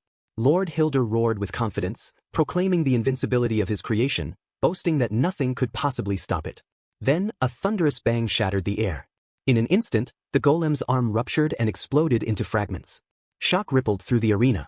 Ashley stared in disbelief, and even Lord Hilder could scarcely comprehend what had occurred. He cried out in anguish over his precious construct as its massive body began to detonate piece by piece. As smoke and dust slowly thinned, the source of the devastation became clear. On the far side of the arena, Daisuke lay prone beside the knight, peering through the scope of an unfamiliar sniper rifle. Lena and Ashley were stunned to see that he was not only alive, but poised and focused. Daisuke calmly acknowledged that his first shot had missed, understandable given it was the first time he had used the weapon. Now steadying his aim through the scope, he locked onto the golem once more, determined that his next shot would not fail. Lord Hilder was astonished to see that Daisuke was still alive. Though he did not understand what method had just been used, he recognized that it was capable of inflicting significant damage upon his golem. Without hesitation, he ordered the construct to eliminate Daisuke immediately. The golem charged forward at once, its massive frame shaking the arena as it advanced. Daisuke remained lying on the ground, steady and composed, carefully aiming at the approaching monster before firing again. A deafening blast echoed through the arena as the projectile struck true. The golem's arm violently exploded, the shattered fragments collapsing inward as if devoured by its own body. The thunderous report of the sniper rifle startled everyone once more. Lord Hilder shouted in alarm, his voice filled with anxiety for his prized creation. The surrounding warriors stared in disbelief, unable to comprehend the nature of the weapon Daisuke wielded. The armored knight at Daisuke's side praised him excitedly, convinced from the beginning that a man dressed so strangely could not possibly be ordinary. Overcome with curiosity, he questioned what that pipe-like object truly was. Daisuke explained that it was a Barrett M82.50 caliber anti-material rifle, a weapon specifically designed to destroy targets beyond the capability of standard assault rifles and machine guns. It possessed enough firepower to penetrate heavily armored objects, even vehicles and attack helicopters. Enraged, Lord Hilder declared Daisuke unforgivable and swore that he would see him killed. The golem, groaning as if in agony, continued its relentless charge despite its damage. Lena called out toward Daisuke in alarm, but before the creature could close the distance, Daisuke fired again. This time, he targeted the golem's legs. The shot shattered them instantly, and the massive construct collapsed violently onto the ground. Fury overtook Lord Hilder. The warriors in the arena were overwhelmed with shock and exhilaration, unable to believe what they had just witnessed. Ashley marveled at Daisuke's extraordinary ability, while Lena expressed immense relief and quickly checked on his condition. Daisuke groaned in pain. Herodias noticed his distress and realized that Daisuke had sustained injuries from the earlier blow delivered by the golem. Daisuke requested assistance, and Herodias immediately supported him, astonished that he had managed to battle such a monster despite being wounded. Ashley surveyed the arena and concluded that there was no longer any doubt. Daisuke was the victor. Lena turned toward the remaining warriors nearby, questioning whether they intended to challenge Daisuke next. Ashley declared that she would gladly stand against them if they attempted such a thing. However, the warriors refused. It was clear to them that Daisuke far surpassed their level.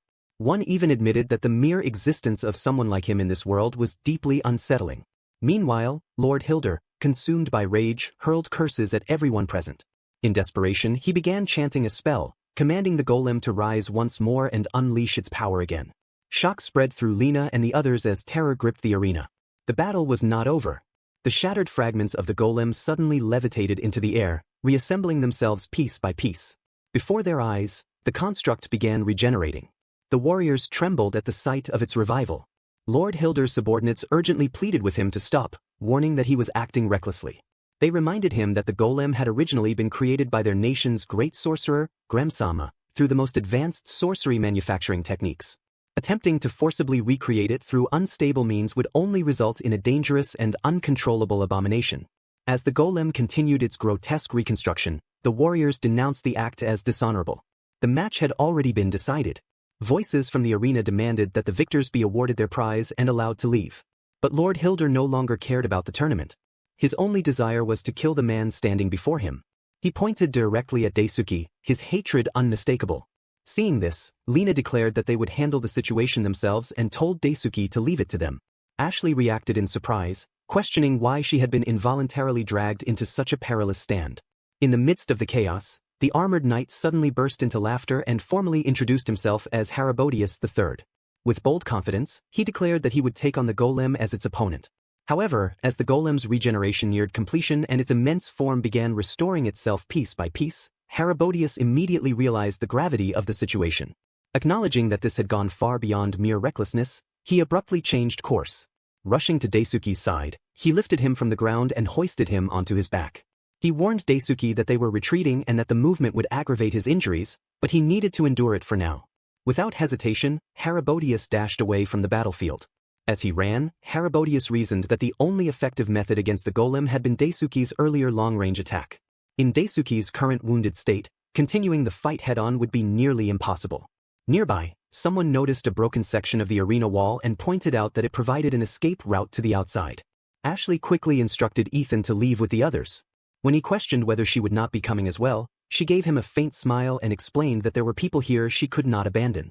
She urged him to go on ahead, reminding him that his mother was waiting for his safe return and that he must survive. At that moment, the golem's enormous fist crashed into the ground where Daisuke and Haribodius had been moments earlier. The impact shook the arena violently. Lord Hildert roared with laughter, taunting them to flee as much as they pleased. Ashley then turned to Lena and asked whether she could draw Lord Hildert's attention away for even a brief moment. Lena inquired whether Ashley had formulated a plan. Ashley revealed her suspicion that the golem was not acting on its own volition but was instead being directed by Hildert himself. If he were to lose sight of Daisuke, even temporarily, they could buy precious time and allow him to escape. Lena immediately understood and resolved to do everything within her power. Just before moving, she unexpectedly paused and smiled at Ashley, remarking that she was actually a kind person beneath everything. Ashley, caught off guard, brusquely told her to stop talking and move. Ashley admitted inwardly that she did not wish to resort to this method, yet circumstances left her no alternative. A radiant light enveloped her body as she raised her arms and invoked the power of the cursed crest, calling upon the terms of her contract to grant her strength. At the same time, Lena sprinted toward Lord Hildert's position and unleashed a sonic zapper against the wall near him. The sudden assault startled Hildert, though he soon laughed dismissively. He mocked Lena as a foolish knight, questioning whether she truly believed she could reach him from below. He assured her that once he finished with that detestable man, Daisuke, he would dispose of her as well. Suddenly, Hildert realized Daisuke was no longer within sight and demanded to know where he had gone. Before anyone could respond, a heavy thud reverberated through the arena. The ground trembled violently. Shock rippled through the onlookers as one of the warriors questioned the source of the sound, wondering if yet another threat was approaching. From within the swirling dust and smoke rising from the ground, a massive silhouette began to take shape. Another Dorgan emerged. The arena fell into stunned silence as eyes widened in disbelief. Lord Hildert declared the sight impossible, demanding an explanation for the presence of a second Dorgan. Lena turned toward Ashley, asking whether this was her doing and questioning what she truly was. The massive golem let out a thunderous roar as it fixed its gaze upon the Dorgan standing before it. Disbelief spread across the arena. Lord Hildert insisted that such a thing was impossible. There was only one Dorgan in existence, and it belonged to him alone. The existence of another defied reason. The golem reacted first, tearing chunks of stone from the ground and hurling them violently at the newly appeared Dorgan. Warriors scrambled desperately to avoid the flying debris as fragments of rock rained down across the arena. Panic spread, and voices shouted for everyone to flee before they were crushed. Dorgan advanced and delivered a powerful punch to the golem, causing the massive construct to stagger slightly. The sight left Hildert stunned, unable to comprehend what was unfolding before his eyes. As chaos intensified, the spectators and warriors fled, dragging Lena away with them to ensure her safety. Ashley, however, remained alone on the battlefield. Jagged rocks hurtled past her, nearly striking her where she stood. Yet she did not move. Her focus remained locked on the golem. Memories from her past surfaced. In her village, whispers once spread about the appearance of a cursed crest. An elf had urgently informed the elder that someone bearing the mark had suddenly manifested among them. Villagers gathered, murmuring anxiously as they stared at a woman whose face had become marked without warning. The symbols had appeared abruptly, unmistakable and foreboding. The elder commanded calm but spoke with cold certainty. There was nothing to be done for one marked by the cursed crest except exile.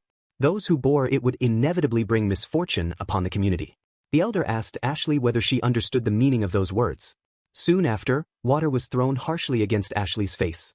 She was condemned as an ungrateful child, accused of bringing disgrace upon the household by manifesting the cursed crest within it. She was ordered to leave immediately. Her face soaked and heavy with sorrow, Ashley accepted her fate as one of the cursed. Such individuals were rare, victims of an ancient elven affliction. She had simply drawn the shortest lot in a cruel and arbitrary fate. From that day forward, she never trusted the kindness of others. At the slightest inconvenience, smiles would vanish, and she would be cast aside without hesitation. Later, weakened by a severe fever, she sat alone along a roadside. A concerned voice asked if she was all right, remarking that her fever appeared dangerously high. Ashley urged the woman not to trouble herself. Soon after, her strength failed entirely and she collapsed. When she awoke, she found herself indoors. The elderly woman who had helped her expressed relief that her fever had finally broken. Suspicion clouded Ashley's thoughts as she questioned the woman's intentions and what she hoped to gain from helping someone like her. The elderly woman dismissed any ulterior motive, explaining that it was merely the whim of an old person. She revealed that her son had been taken to the Coliseum, and she had no knowledge of how he fared. Powerless to intervene directly, she could do nothing but endure. If she could somehow gather 50 gold pieces, she would be able to buy back his freedom. She admitted that it was through her tireless efforts to accumulate such an impossible sum that she had encountered Ashley in the first place.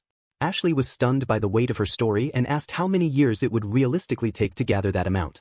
The elderly woman acknowledged that it might be impossible for someone of her age. Yet her son was the sole reason she continued living. If only he could return safely, she cared for nothing else. Tears streamed down the woman's face as she confessed how deeply she missed Ethan. Ashley watched the elderly mother weep for her child, unable to relinquish her hope. The memory of her own banishment resurfaced, the cold faces of her fellow elves who had cast her aside without remorse. The contrast between that rejection and this unwavering maternal devotion pierced her heart. With newfound resolve, Ashley declared that she would bring the woman's son back. No matter what it took, she would obtain the 50 gold coins. She told the elderly woman to leave everything to her. The old woman, bewildered by such determination, asked why she would go to such lengths. Ashley asked only one thing of the elderly woman in exchange for bringing her son back. When her son returned, she was to embrace him without a word. No matter what happened in life, there should always be at least one person in this world who would never let go. She reflected that her own parents had gone to such lengths for her once. That was what she believed. Back in the present, the golem's massive fist slammed into Dorgan's face. At that instant, Ashley's strength gave out and she dropped to one knee, realizing that this was the limit. The image of Dorgan flickered and vanished. Lord Hildert stared at the scene in disbelief as he came to understand the truth. What his golem had been fighting was nothing more than an illusion, an image with no substance. Rage overtook him as he accused Ashley of deceiving him. Ashley revealed that those who bore the cursed crest were granted unique abilities in exchange for their affliction. Once she had seen something, she could conjure a projected image of it, whether flying rocks, thick smoke, or even a towering monster. She was in essence a wielder of illusion magic. She shouted at Lord Hildert, mocking him for standing there like a fool while everyone else had already escaped to safety. Laughter escaped her lips as she declared that he deserved this humiliation. Enraged beyond restraint, Hildert hurled insults at her and commanded the golem to seize her. The massive construct obeyed, its enormous hand closing around Ashley's body and lifting her effortlessly. Hildert declared that she would be crushed to death, free to scream and cry as much as she pleased. Suspended in the golem's grasp, Ashley's thoughts drifted. She wondered whether Ethan had reunited with his mother by now. She remembered Daisuke and Lena, especially Lena's unexpected remark that she was actually a kind person. To have encountered people who were genuinely sincere before her final moment did not seem like such a terrible fate. Perhaps, she thought, it had not been such a bad life after all. Suddenly, Daisuke's voice rang out, asking if she was all right. Ashley's eyes widened in shock. A deafening gunshot thundered across the arena. The golem's arm shattered violently, breaking apart into fragments. Ashley fell free from its grasp and crashed onto the ground below. Daisuke called out to the golem, announcing his presence and declaring that this battle would be settled once and for all. Lord Hildert was livid to see him alive yet again, accusing him of driving him to madness. Heribodius warned Daisuke that he had developed a fever due to his broken bones and would not endure much longer in such a condition. Ashley stared in disbelief, tears welling in her eyes as she questioned why he had returned despite his injuries. Even so, she could not understand why he had chosen not to abandon her. With Heribodius supporting him, Daisuke fired another shot at the golem and forced himself upright. He observed the impact carefully. Lord Hildert laughed coldly, claiming he had anticipated this. The blasted boulders would simply return to their original positions. As long as he possessed sufficient magic power, the golem would regenerate endlessly. He mocked Daisuke's recklessness. Heribodius urgently asked whether remaining in that location was truly wise. If the golem advanced toward them, escape would be impossible. Daisuke responded that from this position, he could aim precisely without moving. Heribodius then revealed that he had glimpsed a statuette embedded within the golem's body, a figure that served as the core powering the entire construct. After so much of the outer stone had been chipped away, the core had become visible. Daisuke immediately recognized that as the creature's weakness. Before they could act further, Heribodius shouted a warning that something was coming toward them. Ashley cried out to Daisuke at the same moment. A massive chunk of rock hurtled through the air and crashed down near them, nearly striking them with devastating force. Herodias shielded Daisuke with his own body as fragments of rock rained down around them, enduring the impact of the flying debris to ensure Daisuke could maintain his position. Outside the arena, confusion spread among the onlookers as word circulated that Dorgan had never been human to begin with. Amid the rising panic, people noticed a disturbance atop the arena structure itself. They stared upward, uncertain of what was unfolding above them. Without warning, a massive explosion tore through the air. The shockwave reverberated outward, sending the crowd into a frenzy. Cries of terror erupted as people scattered in every direction. Something enormous was plummeting from above. At the summit of the arena, the golem had crashed down near Daisuke and Herodias. It declared triumphantly that it had destroyed the exit and finally cornered its target. In its distorted proclamation of victory, it claimed the battle was already decided and that it alone stood as the winner. Herodias urgently asked Daisuke what his next move would be. Daisuke, however, remained composed. He explained that by utilizing the structural limitations of the arena itself, there was nothing left capable of supporting the immense weight of the golem. As if in response to his calculation, the ground beneath the construct began to fracture. Cracks spread rapidly across the surface, and the foundation gave way. The golem, too heavy for the compromised structure to bear, sank downward as the arena floor crumbled beneath it.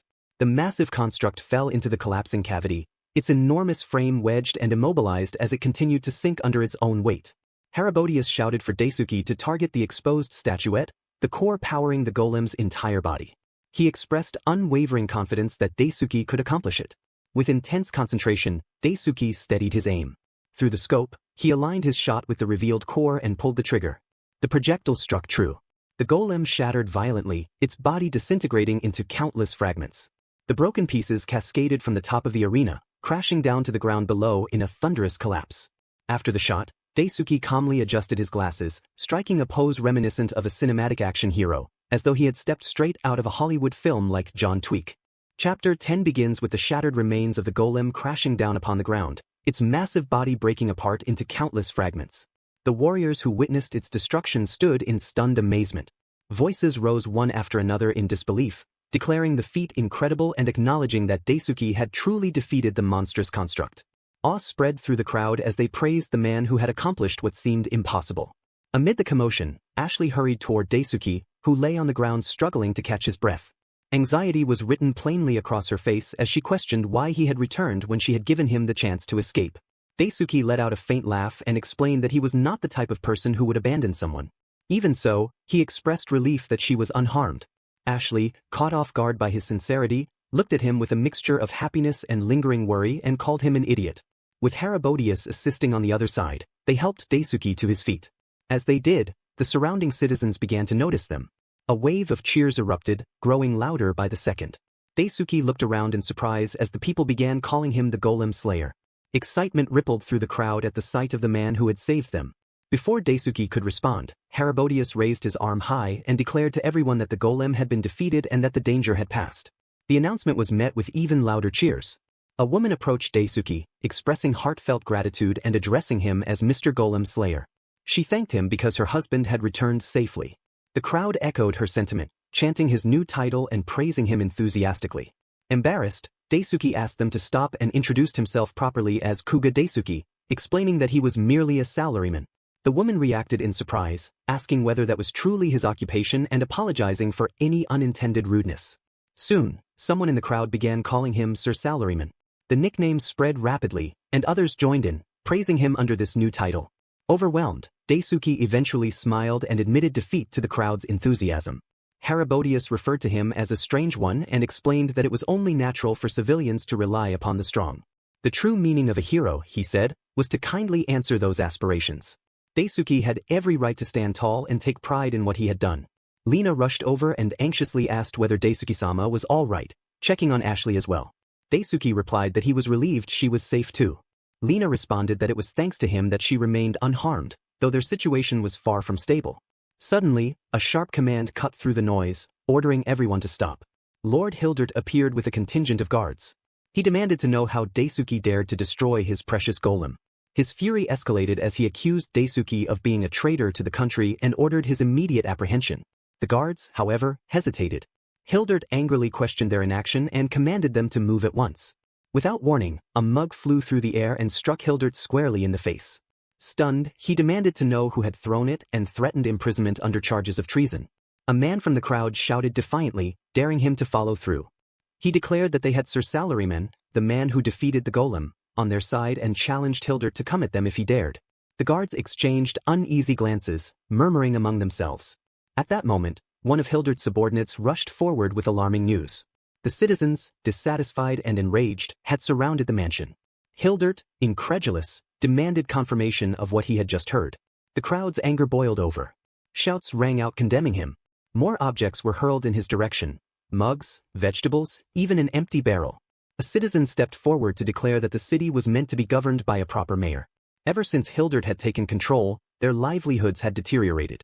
If their city was to be handed over under foreign authority, the least they deserved was a competent ruler. Voices united in fury, demanding that he leave their city immediately. Hildert's subordinate urged him to retreat to their homeland, warning that remaining any longer would only worsen the situation. Before he could finish speaking, Hildert broke into a frantic run toward his carriage.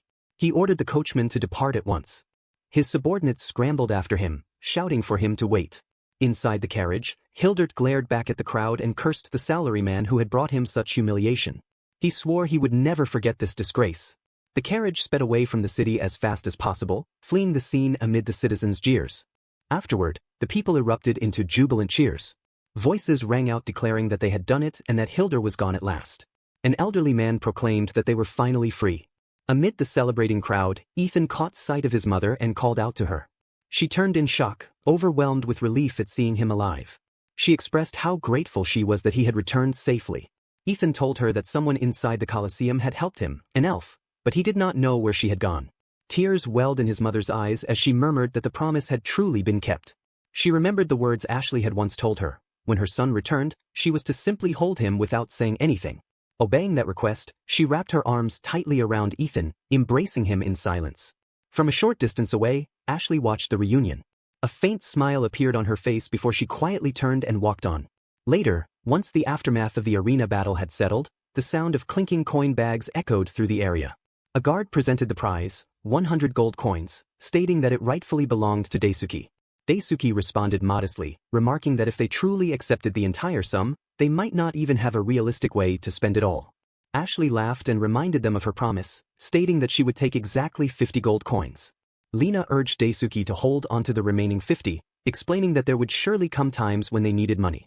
There was no guarantee that it would remain safe if entrusted elsewhere. Daisuke agreed and said he would store it securely in his closet. Ashley then mischievously suggested that he hand the money to her instead, proposing that they double it at a casino. Lena immediately rejected the idea, insisting that under no circumstances should Daisuke give the money to Ashley. Haribodius then addressed Daisuke, declaring that he had taken a strong interest in him. He formally introduced himself as Haribodius III and announced that from that day forward, he acknowledged Daisuke as his paragon. Daisuke shook his hand and complimented his politeness before introducing himself in return. He handed over a calling card and identified himself as Koga Daisuke, Section Chief of the Design Planning Department at Tukita Trading, Ltd. Haribodius examined the card in astonishment, remarking that the strange lettering upon it was unlike anything he had ever seen. A man approached Daisuke and expressed concern over his injuries. Upon inspecting his wounds, he insisted that the injuries to his legs required immediate treatment. Daisuke cried out from the pain but insisted that he needed to leave and assured them that his wounds would heal. He then opened what appeared to be his closet door, a portal leading back to his own world. The sight left everyone stunned. Ashley asked whether it was some form of teleportation magic. Daisuke waved farewell, saying he would return later. Lena replied that they would wait for him there. The moment Daisuke stepped through, the door vanished without a trace. Haribodius observed that, as expected, Daisuke was indeed quite a strange individual. Suddenly, Lena recalled something and turned sharply toward Ashley, mentioning her wallet. Ashley responded with a knowing smile, amused that Lena still remembered. Meanwhile, Daisuke arrived inside his closet back in his own world. To his surprise, he discovered that his legs had fully healed. The effect saved him every time. He recalled the goddess's explanation that whenever he passed through the teleportation gate, all wounds, fatigue and ailments would be completely restored. She had advised him to return through the gate whenever he was injured or exhausted before re-entering the other world. At his workplace, Daisuke's colleagues noticed that he was in unusually high spirits, as he often appeared. Elsewhere, within the Gurnia Empire, Lord Hildert had returned. He bowed deeply before his sovereign and apologized sincerely for the events that had transpired. For figures regarded him coldly. A woman remarked that she had heard the report. It seemed he had lost the golem bestowed upon him by His Majesty. An elderly man added that, according to the report, a single individual was responsible for its destruction. The woman challenged Hildert to offer a more believable explanation. Hildert insisted that he was not lying. The man responsible had called himself a salaryman and wielded strange weapons of unimaginable power. One of the men present commented that salaryman was an occupation he had never encountered before. At that moment, the king summoned the Black Knight Zal and ordered him to locate and apprehend the man in question. The Black Knight accepted the command without hesitation, pledging to carry out His Majesty's will. A ship was sailing across the open sea when a massive tentacle suddenly surged upward from the depths.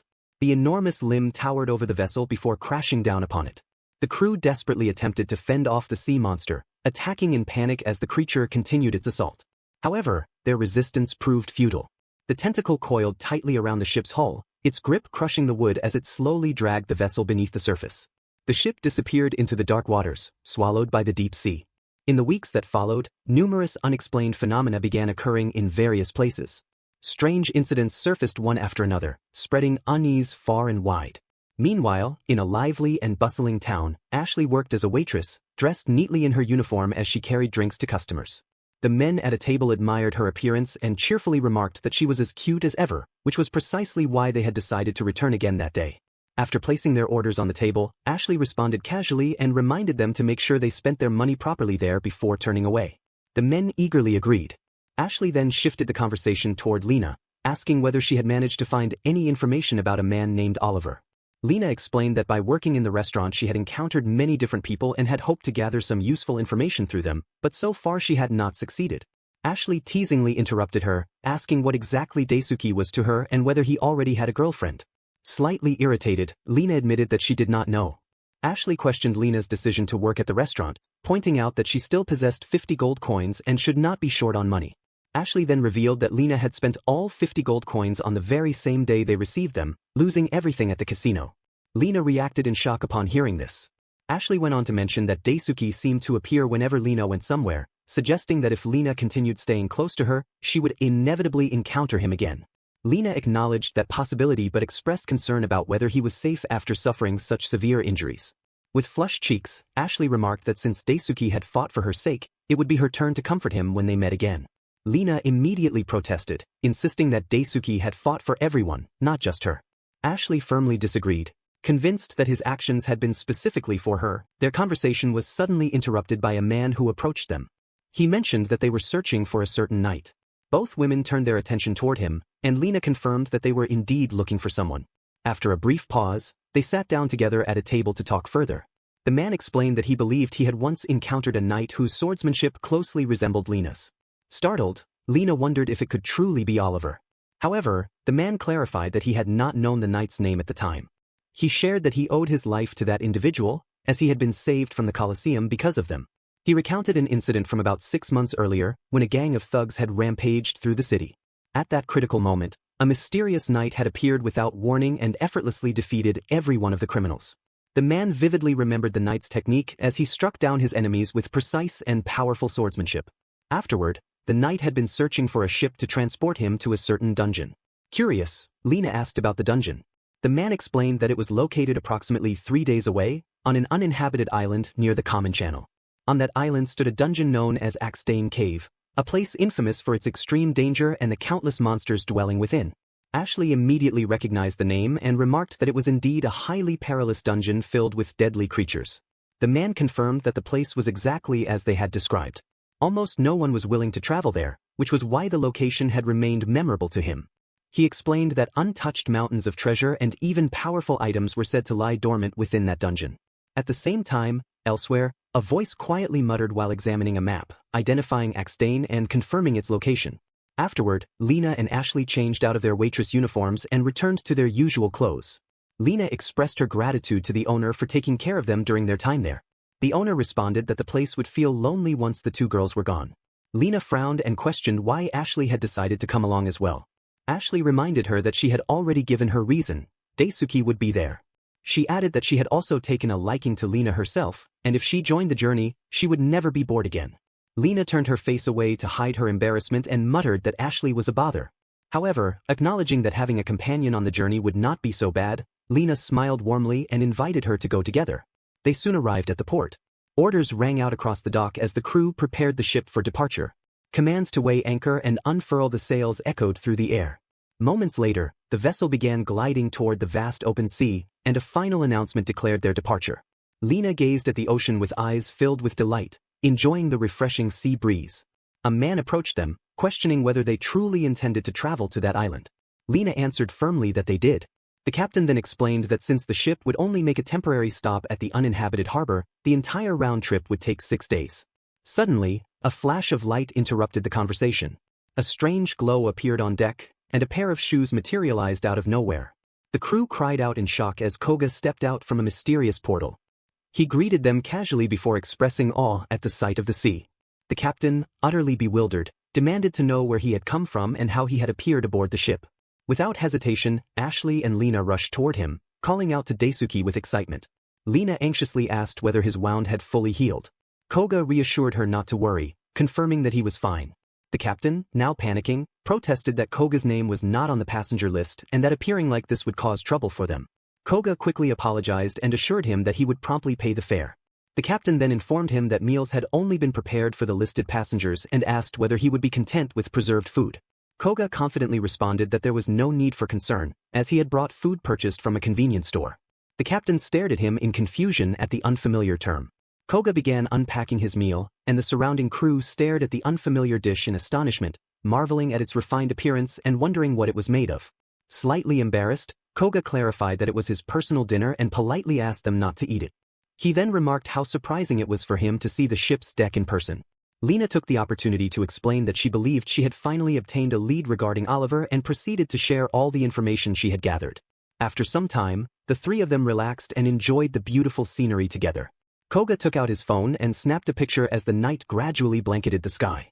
Later, while seated at their table, he noticed how late it had become. Ashley yawned and suggested that they sleep together. Lena immediately reacted sharply to her remark. Koga responded that since there were still 3 more days remaining on the voyage, he would be returning for now. Ashley expressed visible disappointment at his words. Before leaving, Koga offered them a souvenir he had received from a colleague. The crew once again reacted with amazement. Suddenly, a man burst onto the deck in a panic, urgently calling for the captain and reporting that something terrible had happened, insisting that he come immediately. Meanwhile, the men on deck stood tense and alert, weapons raised and eyes locked onto the shadowy figure emerging from the darkness.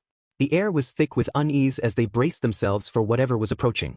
As soon as the captain and several others rushed onto the deck, one of the crew shouted that something was out there and ordered light to be cast upon it. Another crew member pointed urgently toward the shape in the water. The captain narrowed his eyes and questioned whether the creature was a lizard man. One of the men immediately objected, explaining that such beings should not be capable of breathing beneath the sea. The captain grimly concluded that this must be a monster able to survive both in and out of water. Realizing the danger, he quickly ordered everyone not to allow it to leap aboard. Without warning, the creature lunged forward. The men cried out as it advanced toward the ship. In an instant, Lena rushed forward, drawing her sword and unleashing a powerful strike, executing her technique, Sky Slash. Her blade cut through the air and struck the attacking tentacle, forcing it to recoil and stagger backward. Lena quickly called out to check whether the crew member was safe. The shaken sailor stammered his gratitude for her assistance. However, before relief could settle in, additional tentacles began emerging from the sea. One crew member screamed that 2 more had appeared on the opposite side. Another gasped in shock. Panic spread rapidly among the men as one cursed and demanded to know how many of these creatures there truly were. The captain's voice rang out firmly over the chaos, ordering all hands on deck and commanding everyone to arm themselves. He declared that true men of the sea would not fall to monsters. Nearby, Koga stepped forward, holding a gun in his hand and declaring that they would assist. The captain stared at the unfamiliar object in Koga's grip, bewildered by its appearance. Though he understood the spirit behind Koga's resolve, he insisted that this was the crew's responsibility and that passengers were to remain inside the cabins due to the extreme danger. Out on the dark deck, one of the crew members struggled desperately against a thrashing tentacle. He cursed, complaining that it was too dark to see anything clearly and demanding to know what these horrifying things were. The men shouted in terror as the ship began to tilt violently under the immense force pressing against it. The vessel slowly leaned to one side, the deck slanting steeply as the men stumbled and nearly fell. Shocked cries erupted as the ship tilted further still. The captain's voice cracked with disbelief as he realized the truth. These were not separate monsters attacking in a swarm. His eyes widened in horror as the full shape of the creature rose from the sea. In a voice laced with panic, he identified the monster before them. It was the Kraken. The men stood frozen in place, their gazes lifted upward at the colossal being that towered over the ship, its massive form emerging from the dark waters, dwarfing everything in its presence. Rising from the dark depths of the sea, the Kraken revealed its full form, a colossal monster with a massive body and numerous writhing appendages. Its enormous figure towered above the ship, and the mere sight of it sent waves of panic through the crew.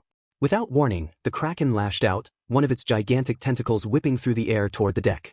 The men barely managed to dodge in time, scrambling away as the appendage crashed down where they had just been standing. The captain shouted for everyone to stay alert, warning them that this was no ordinary sea monster.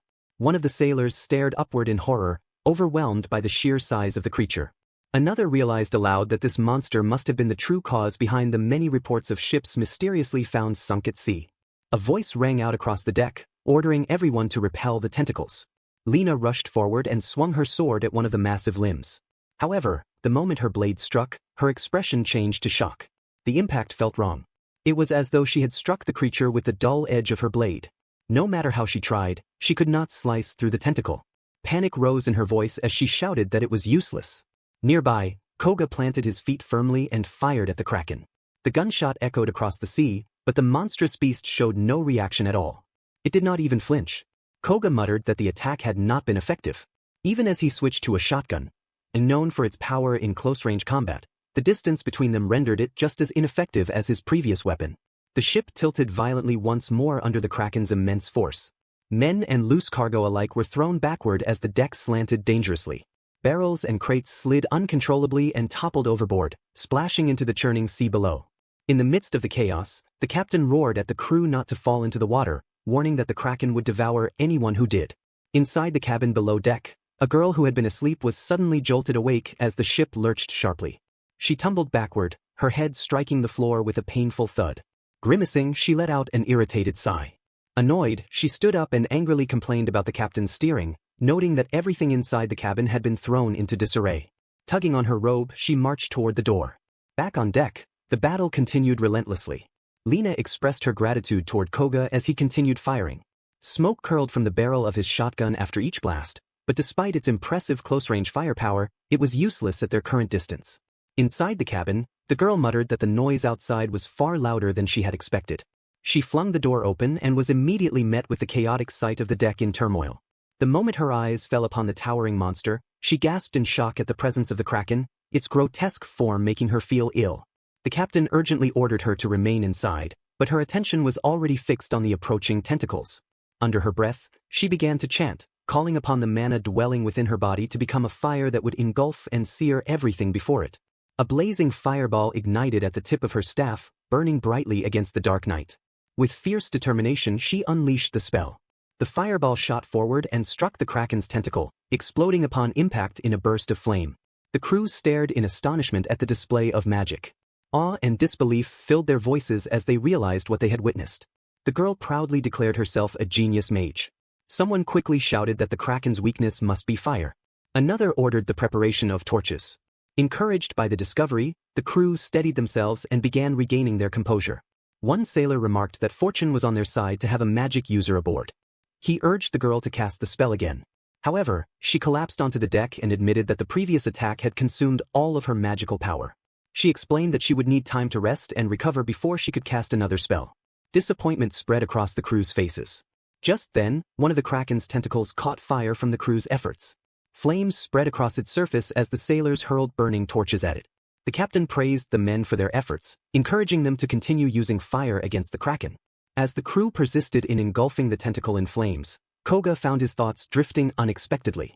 Amid the smell of smoke and burning flesh, he was oddly reminded of the scent of grilled squid cooking over a street stall. A voice rang out across the deck, pointing out that while the torches could reach the Kraken's tentacles, they were completely unable to strike its main body. Ashley observed that the creature was far more intelligent than they had anticipated and warned everyone to keep their distance. She shouted again, frustrated, knowing they were powerless to inflict decisive damage this way. Suddenly, one of the Kraken's tentacles coiled tightly around a crew member, lifting him high into the air. The man cried out in terror, pleading for help.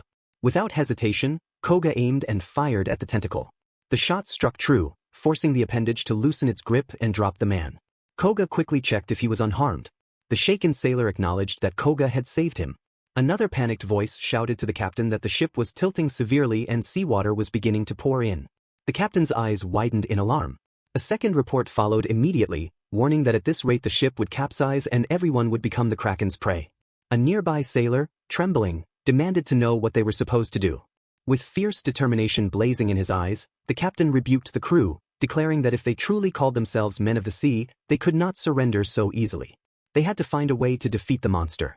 Amid the chaos, Koga muttered that it would be ideal if the flames engulfing part of the creature would cease in a certain area. The captain suddenly noticed something in Koga's hands and exclaimed in astonishment, questioning what that object was.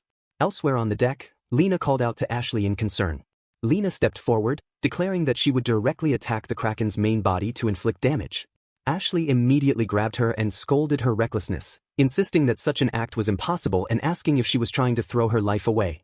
Lena admitted that it was dangerous, but they had no alternatives left.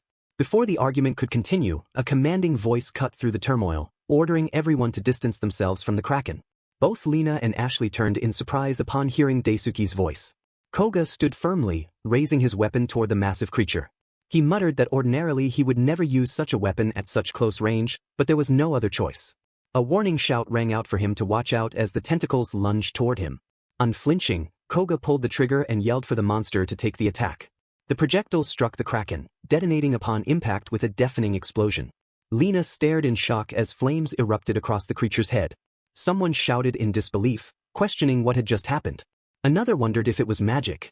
Koga explained that the weapon was a multiple grenade launcher, abbreviated as MGL. It was an incendiary weapon capable of firing 6 consecutive grenades. Upon impact, the rounds would ignite and set the target ablaze. The Kraken let out a furious roar. Koga realized grimly that the attack had only enraged it further. Lena rushed forward again, slashing at an approaching tentacle while calling out to him anxiously. Ashley clung tightly to a rope wrapped around one of the Kraken's limbs, shouting that they would restrain the tentacles. A crew member urged Koga to fire another shot like the one before. The Kraken roared even louder, opening its enormous mouth. Seizing the moment, Koga aimed and fired again. The grenade shot straight into the monster's gaping maw. A thunderous explosion followed. The Kraken's head burst apart in a violent blast, and its colossal body collapsed lifelessly into the sea. For a moment, stunned silence overtook the deck. Then the crew began to murmur in disbelief, realizing they had succeeded. Shouts of victory erupted as they declared that the Kraken had been defeated. The captain gazed at Koga in amazement, calling him an incredible man. The young mage girl stared in awe, acknowledging that he had truly stood his ground against the monster.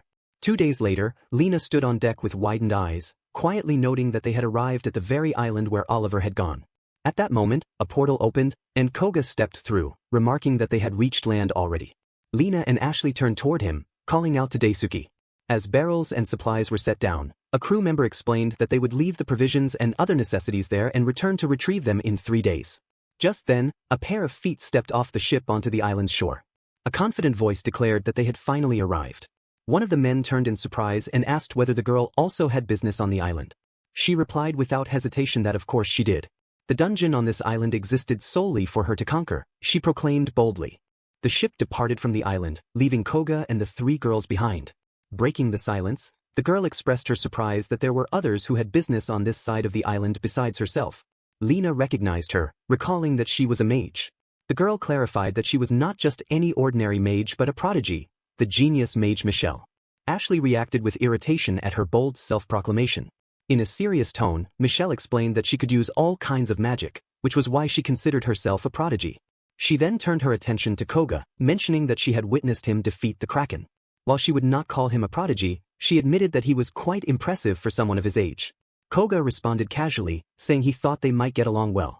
Ashley immediately corrected Michelle, insisting that he was not an old-timer and that his name was Daisuke. Michelle questioned the name, prompting Koga to apologize for the delayed introduction and formally introduce himself as Koga Daisuke. Michelle repeated his name thoughtfully, remarking that it was a good one. She revealed that she was searching for the Axane cave located on the island and assumed that Daisuke was looking for it as well. Koga clarified that he was only accompanying the 2 girls and admitted that he could not use magic. Michelle raised an eyebrow in surprise, silently questioning what exactly he had used during the battle she witnessed if it was not magic. Ashley cut into the moment, explaining that the cave they were investigating was notorious for being dangerous. She mockingly suggested that Michelle, whom she referred to as a spoiled brat, should stay home instead. In response, Michelle clung to Daisuke confidently, declaring that everything would be fine since she was a genius. She insisted that if Daisuke was going, then they should go together. Lena observed the interaction with a smile, commenting that the two seemed to get along well. Considering the danger of going alone, she proposed that they travel together. Michelle agreed, stating that if Lena wished it, she did not particularly mind. Meanwhile, Ashley's irritation deepened as she felt increasingly annoyed by Michelle's behavior.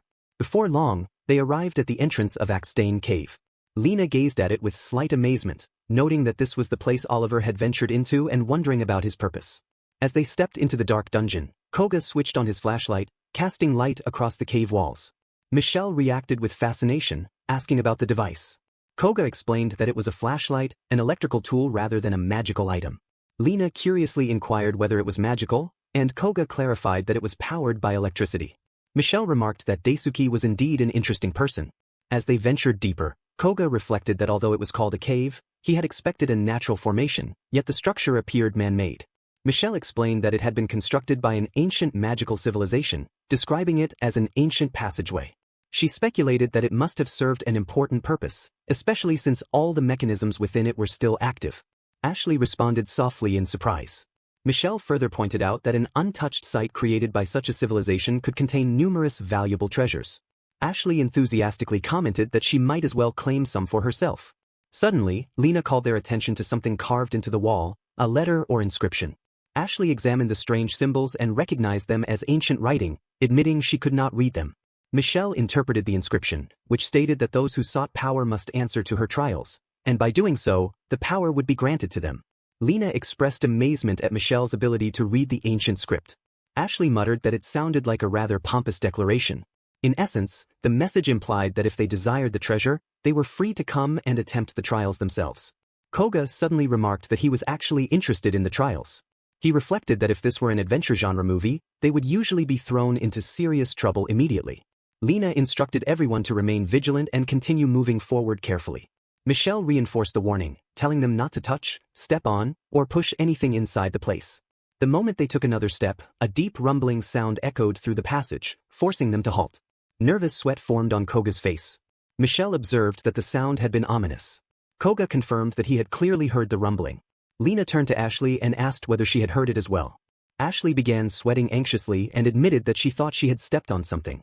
Without warning, a loud noise resounded and the floor began to shake violently. Michelle realized that some kind of mechanism had been activated. Koga warned that there was no telling what might be coming toward them and urged everyone to stay alert. Lena called out, asking Daisuke-sama to take care of Michelle-chan. Ashley apologized repeatedly, blaming herself for not paying attention to where she had stepped. Suddenly, the vibration ceased. Michelle expressed confusion when nothing immediately happened. Lena sighed in relief, thankful that everyone seemed unharmed. Ashley exhaled deeply, telling the place to stop frightening them like that. Without any further warning, the floor beneath them split open. They screamed in shock as they fell, but instead of dropping straight down, their bodies slid rapidly through a tunnel-like tube. Shock was evident on Ashley and Lena's faces as their paths separated during the descent. Ashley fell alongside Koga, while Lena ended up with Michelle. They crashed heavily into a strange room below. Koga groaned, rubbing his aching head from the impact. He quickly turned to Michelle and anxiously checked whether she was all right. Michelle calmly assured him that she was fine. Almost immediately, Koga's tone became urgent when he realized that Lena and Ashley were nowhere in sight. Elsewhere, in a different chamber, Lena's voice echoed desperately as she called out for Daisuke-sama and Michelle-chan. Ashley bitterly remarked on what a trap it was. Michelle concluded that they had been separated into two groups. Koga looked up toward the opening through which they had fallen and determined that it would be impossible to climb back through it. Michelle suggested that they should push forward and regroup with the other two later. Koga agreed, expressing confidence that Lena and Ashley would likely make the same decision. As they advanced deeper into the underground structure, Michelle wondered at the sheer size of the place, astonished that something so vast existed beneath the surface. Koga commented that it felt like they were in the innermost part of Shinjuku Station. Michelle held onto his shirt as they continued walking together. After a moment, Koga noticed something carved into a section of the wall and pointed out that there was an inscription there. They both stared intently at the strange symbols carved into the wall. Koga reacted with astonishment when he noticed the figure depicted among the engravings, recognizing it as a dragon. He felt a surge of excitement, convinced that dragons truly existed in this world, and eagerly remarked that he needed to take pictures to commemorate the occasion. Meanwhile, Michelle studied the inscription carefully, murmuring that she had never seen writing like this before. As she deciphered it, the message spoke of a giant dragon of the apocalypse named Owl that would rise from the depths of the earth. It foretold that a hero and his companions would rise to challenge it, but despite their efforts, the dragon's overwhelming and magnanimous power would ultimately bring them to ruin. Only then would the weapons of the gods descend from above to strike down the dragon. Michelle paused at that phrase, questioning what was meant by the weapons of the gods and whether it referred to something specific. Before she could dwell on it further, Koga suddenly called out to her, interrupting her thoughts and urging her to come over. Curious, Michelle turned away from the inscription and walked toward him. The moment she reached his side, both of them screamed in shock. Koga shouted that the bones were moving. Without warning, skeletons animated by unseen forces lunged toward them. At the same time, in another chamber, Ashley screamed loudly and instinctively hid behind Lena, panicking at the sight of the overwhelming number of enemies. Lena identified them as skeletons. Ashley admitted fearfully that she was not good at dealing with such enemies, finding them terrifying. The skeletons were the remains of the dead, animated through magical power. They were what fallen adventurers within dungeons would inevitably become. One of the skeletons suddenly lunged at Ashley, causing her to flinch in shock. She desperately begged for it to stop and not approach her. At that critical moment, a sword sliced cleanly through the air and struck the skeleton. With a swift and decisive slash, Lena destroyed it. Without hesitation, she continued forward, cutting down the surrounding skeletons one after another. As bones shattered and fragments scattered through the air, Ashley screamed when pieces flew toward her. Lena stood firm and shouted defiantly at the remaining enemies. If they still craved battle to the death, they were free to face her. Raising her sword and pointing it toward them, she declared herself as their opponent, ready to confront them all. More skeletons steadily closed in around them, tightening the encirclement. Lena shouted fiercely, calling upon her sword to grant her its strength. Behind her, Ashley cowered in fear yet urged Lena to do her best. Without hesitation, Lena leapt toward the enemies with her blade raised. She met a skeleton's descending sword with a sharp metallic clang, successfully blocking the strike. The skeleton emitted a chilling, hollow chuckle. Lena's eyes burned with determination. In a sudden burst of speed, she tightened her grip and cleaved the enemy cleanly in half, shouting triumphantly as bones split apart. Ashley cried out as fragments of bones scattered across the ground. Lena pointed her sword toward the remaining enemies and boldly challenged whoever would come next. The skeletons paused briefly, then lunged at her all at once. Lena blocked their attacks with practiced ease and declared that facing three at the same time was perfectly acceptable. With a powerful swing, she cut one skeleton down, then swiftly pivoted and destroyed another. A forceful blow shattered yet another into pieces. Ashley stared in awe, exclaiming how amazing Lena was. Surrounded by bones and skeletons, she wondered aloud whether Lena felt no fear. Lena answered fiercely that it did not matter who the opponent was. If anyone dared to point their weapons at her or her comrades, all she needed to do was swing her blade at them. Lena continued cutting through the enemies surrounding her. Ashley's mouth hung open as she observed the sheer number of skeletons.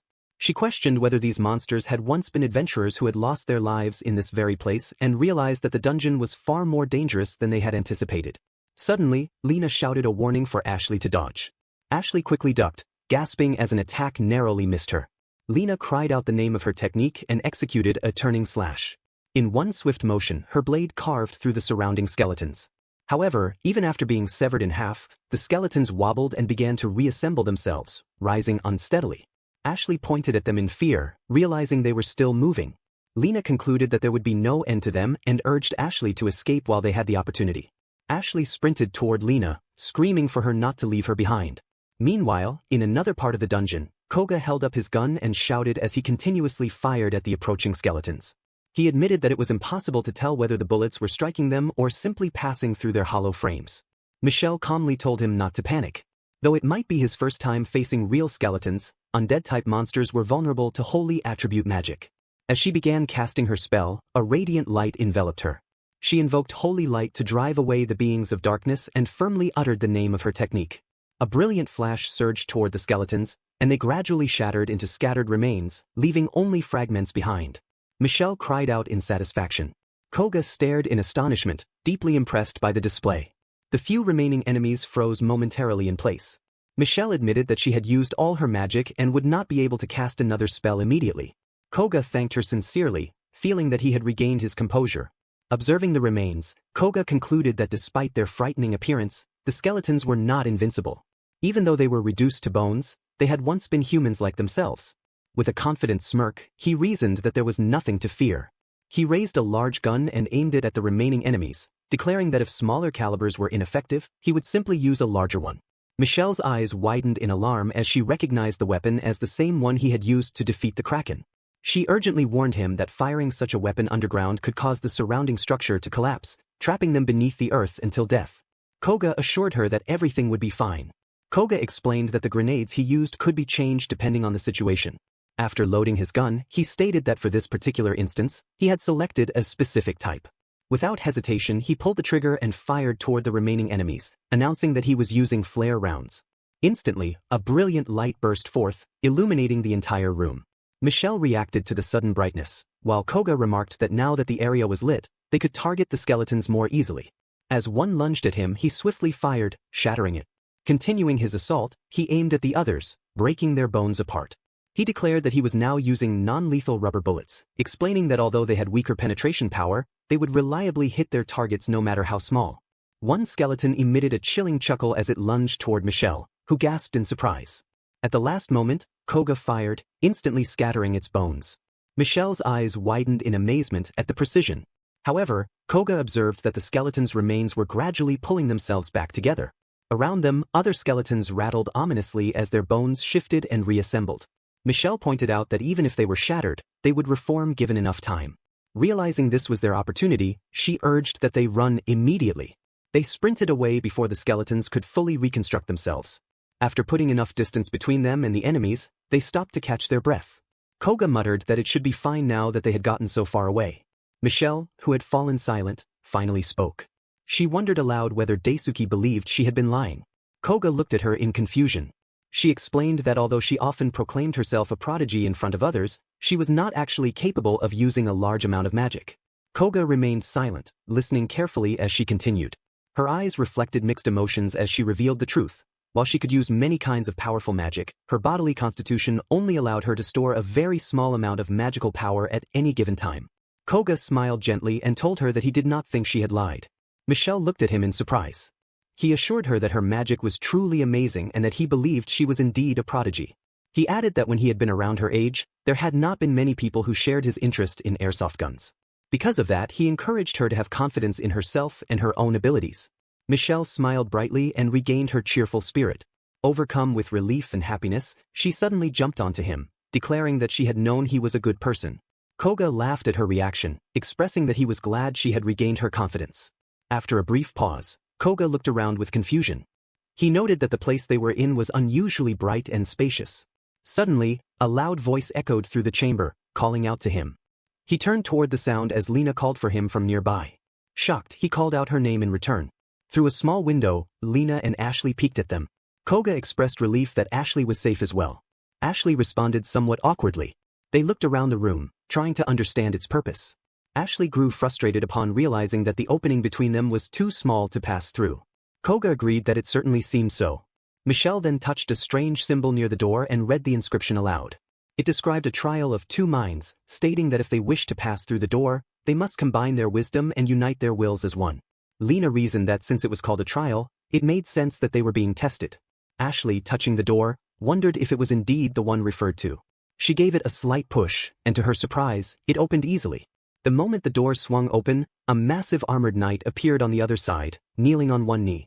A voice announced that the trial would begin the moment the door opened. Ashley and Lena stood frozen in shock as the enormous suit of armor began to move. On the opposite side, Michelle and Koga instinctively stepped back, equally stunned. Lena exclaimed in disbelief that there was armor waiting behind the door, while Koga shouted in shock that this was what they meant by the trial.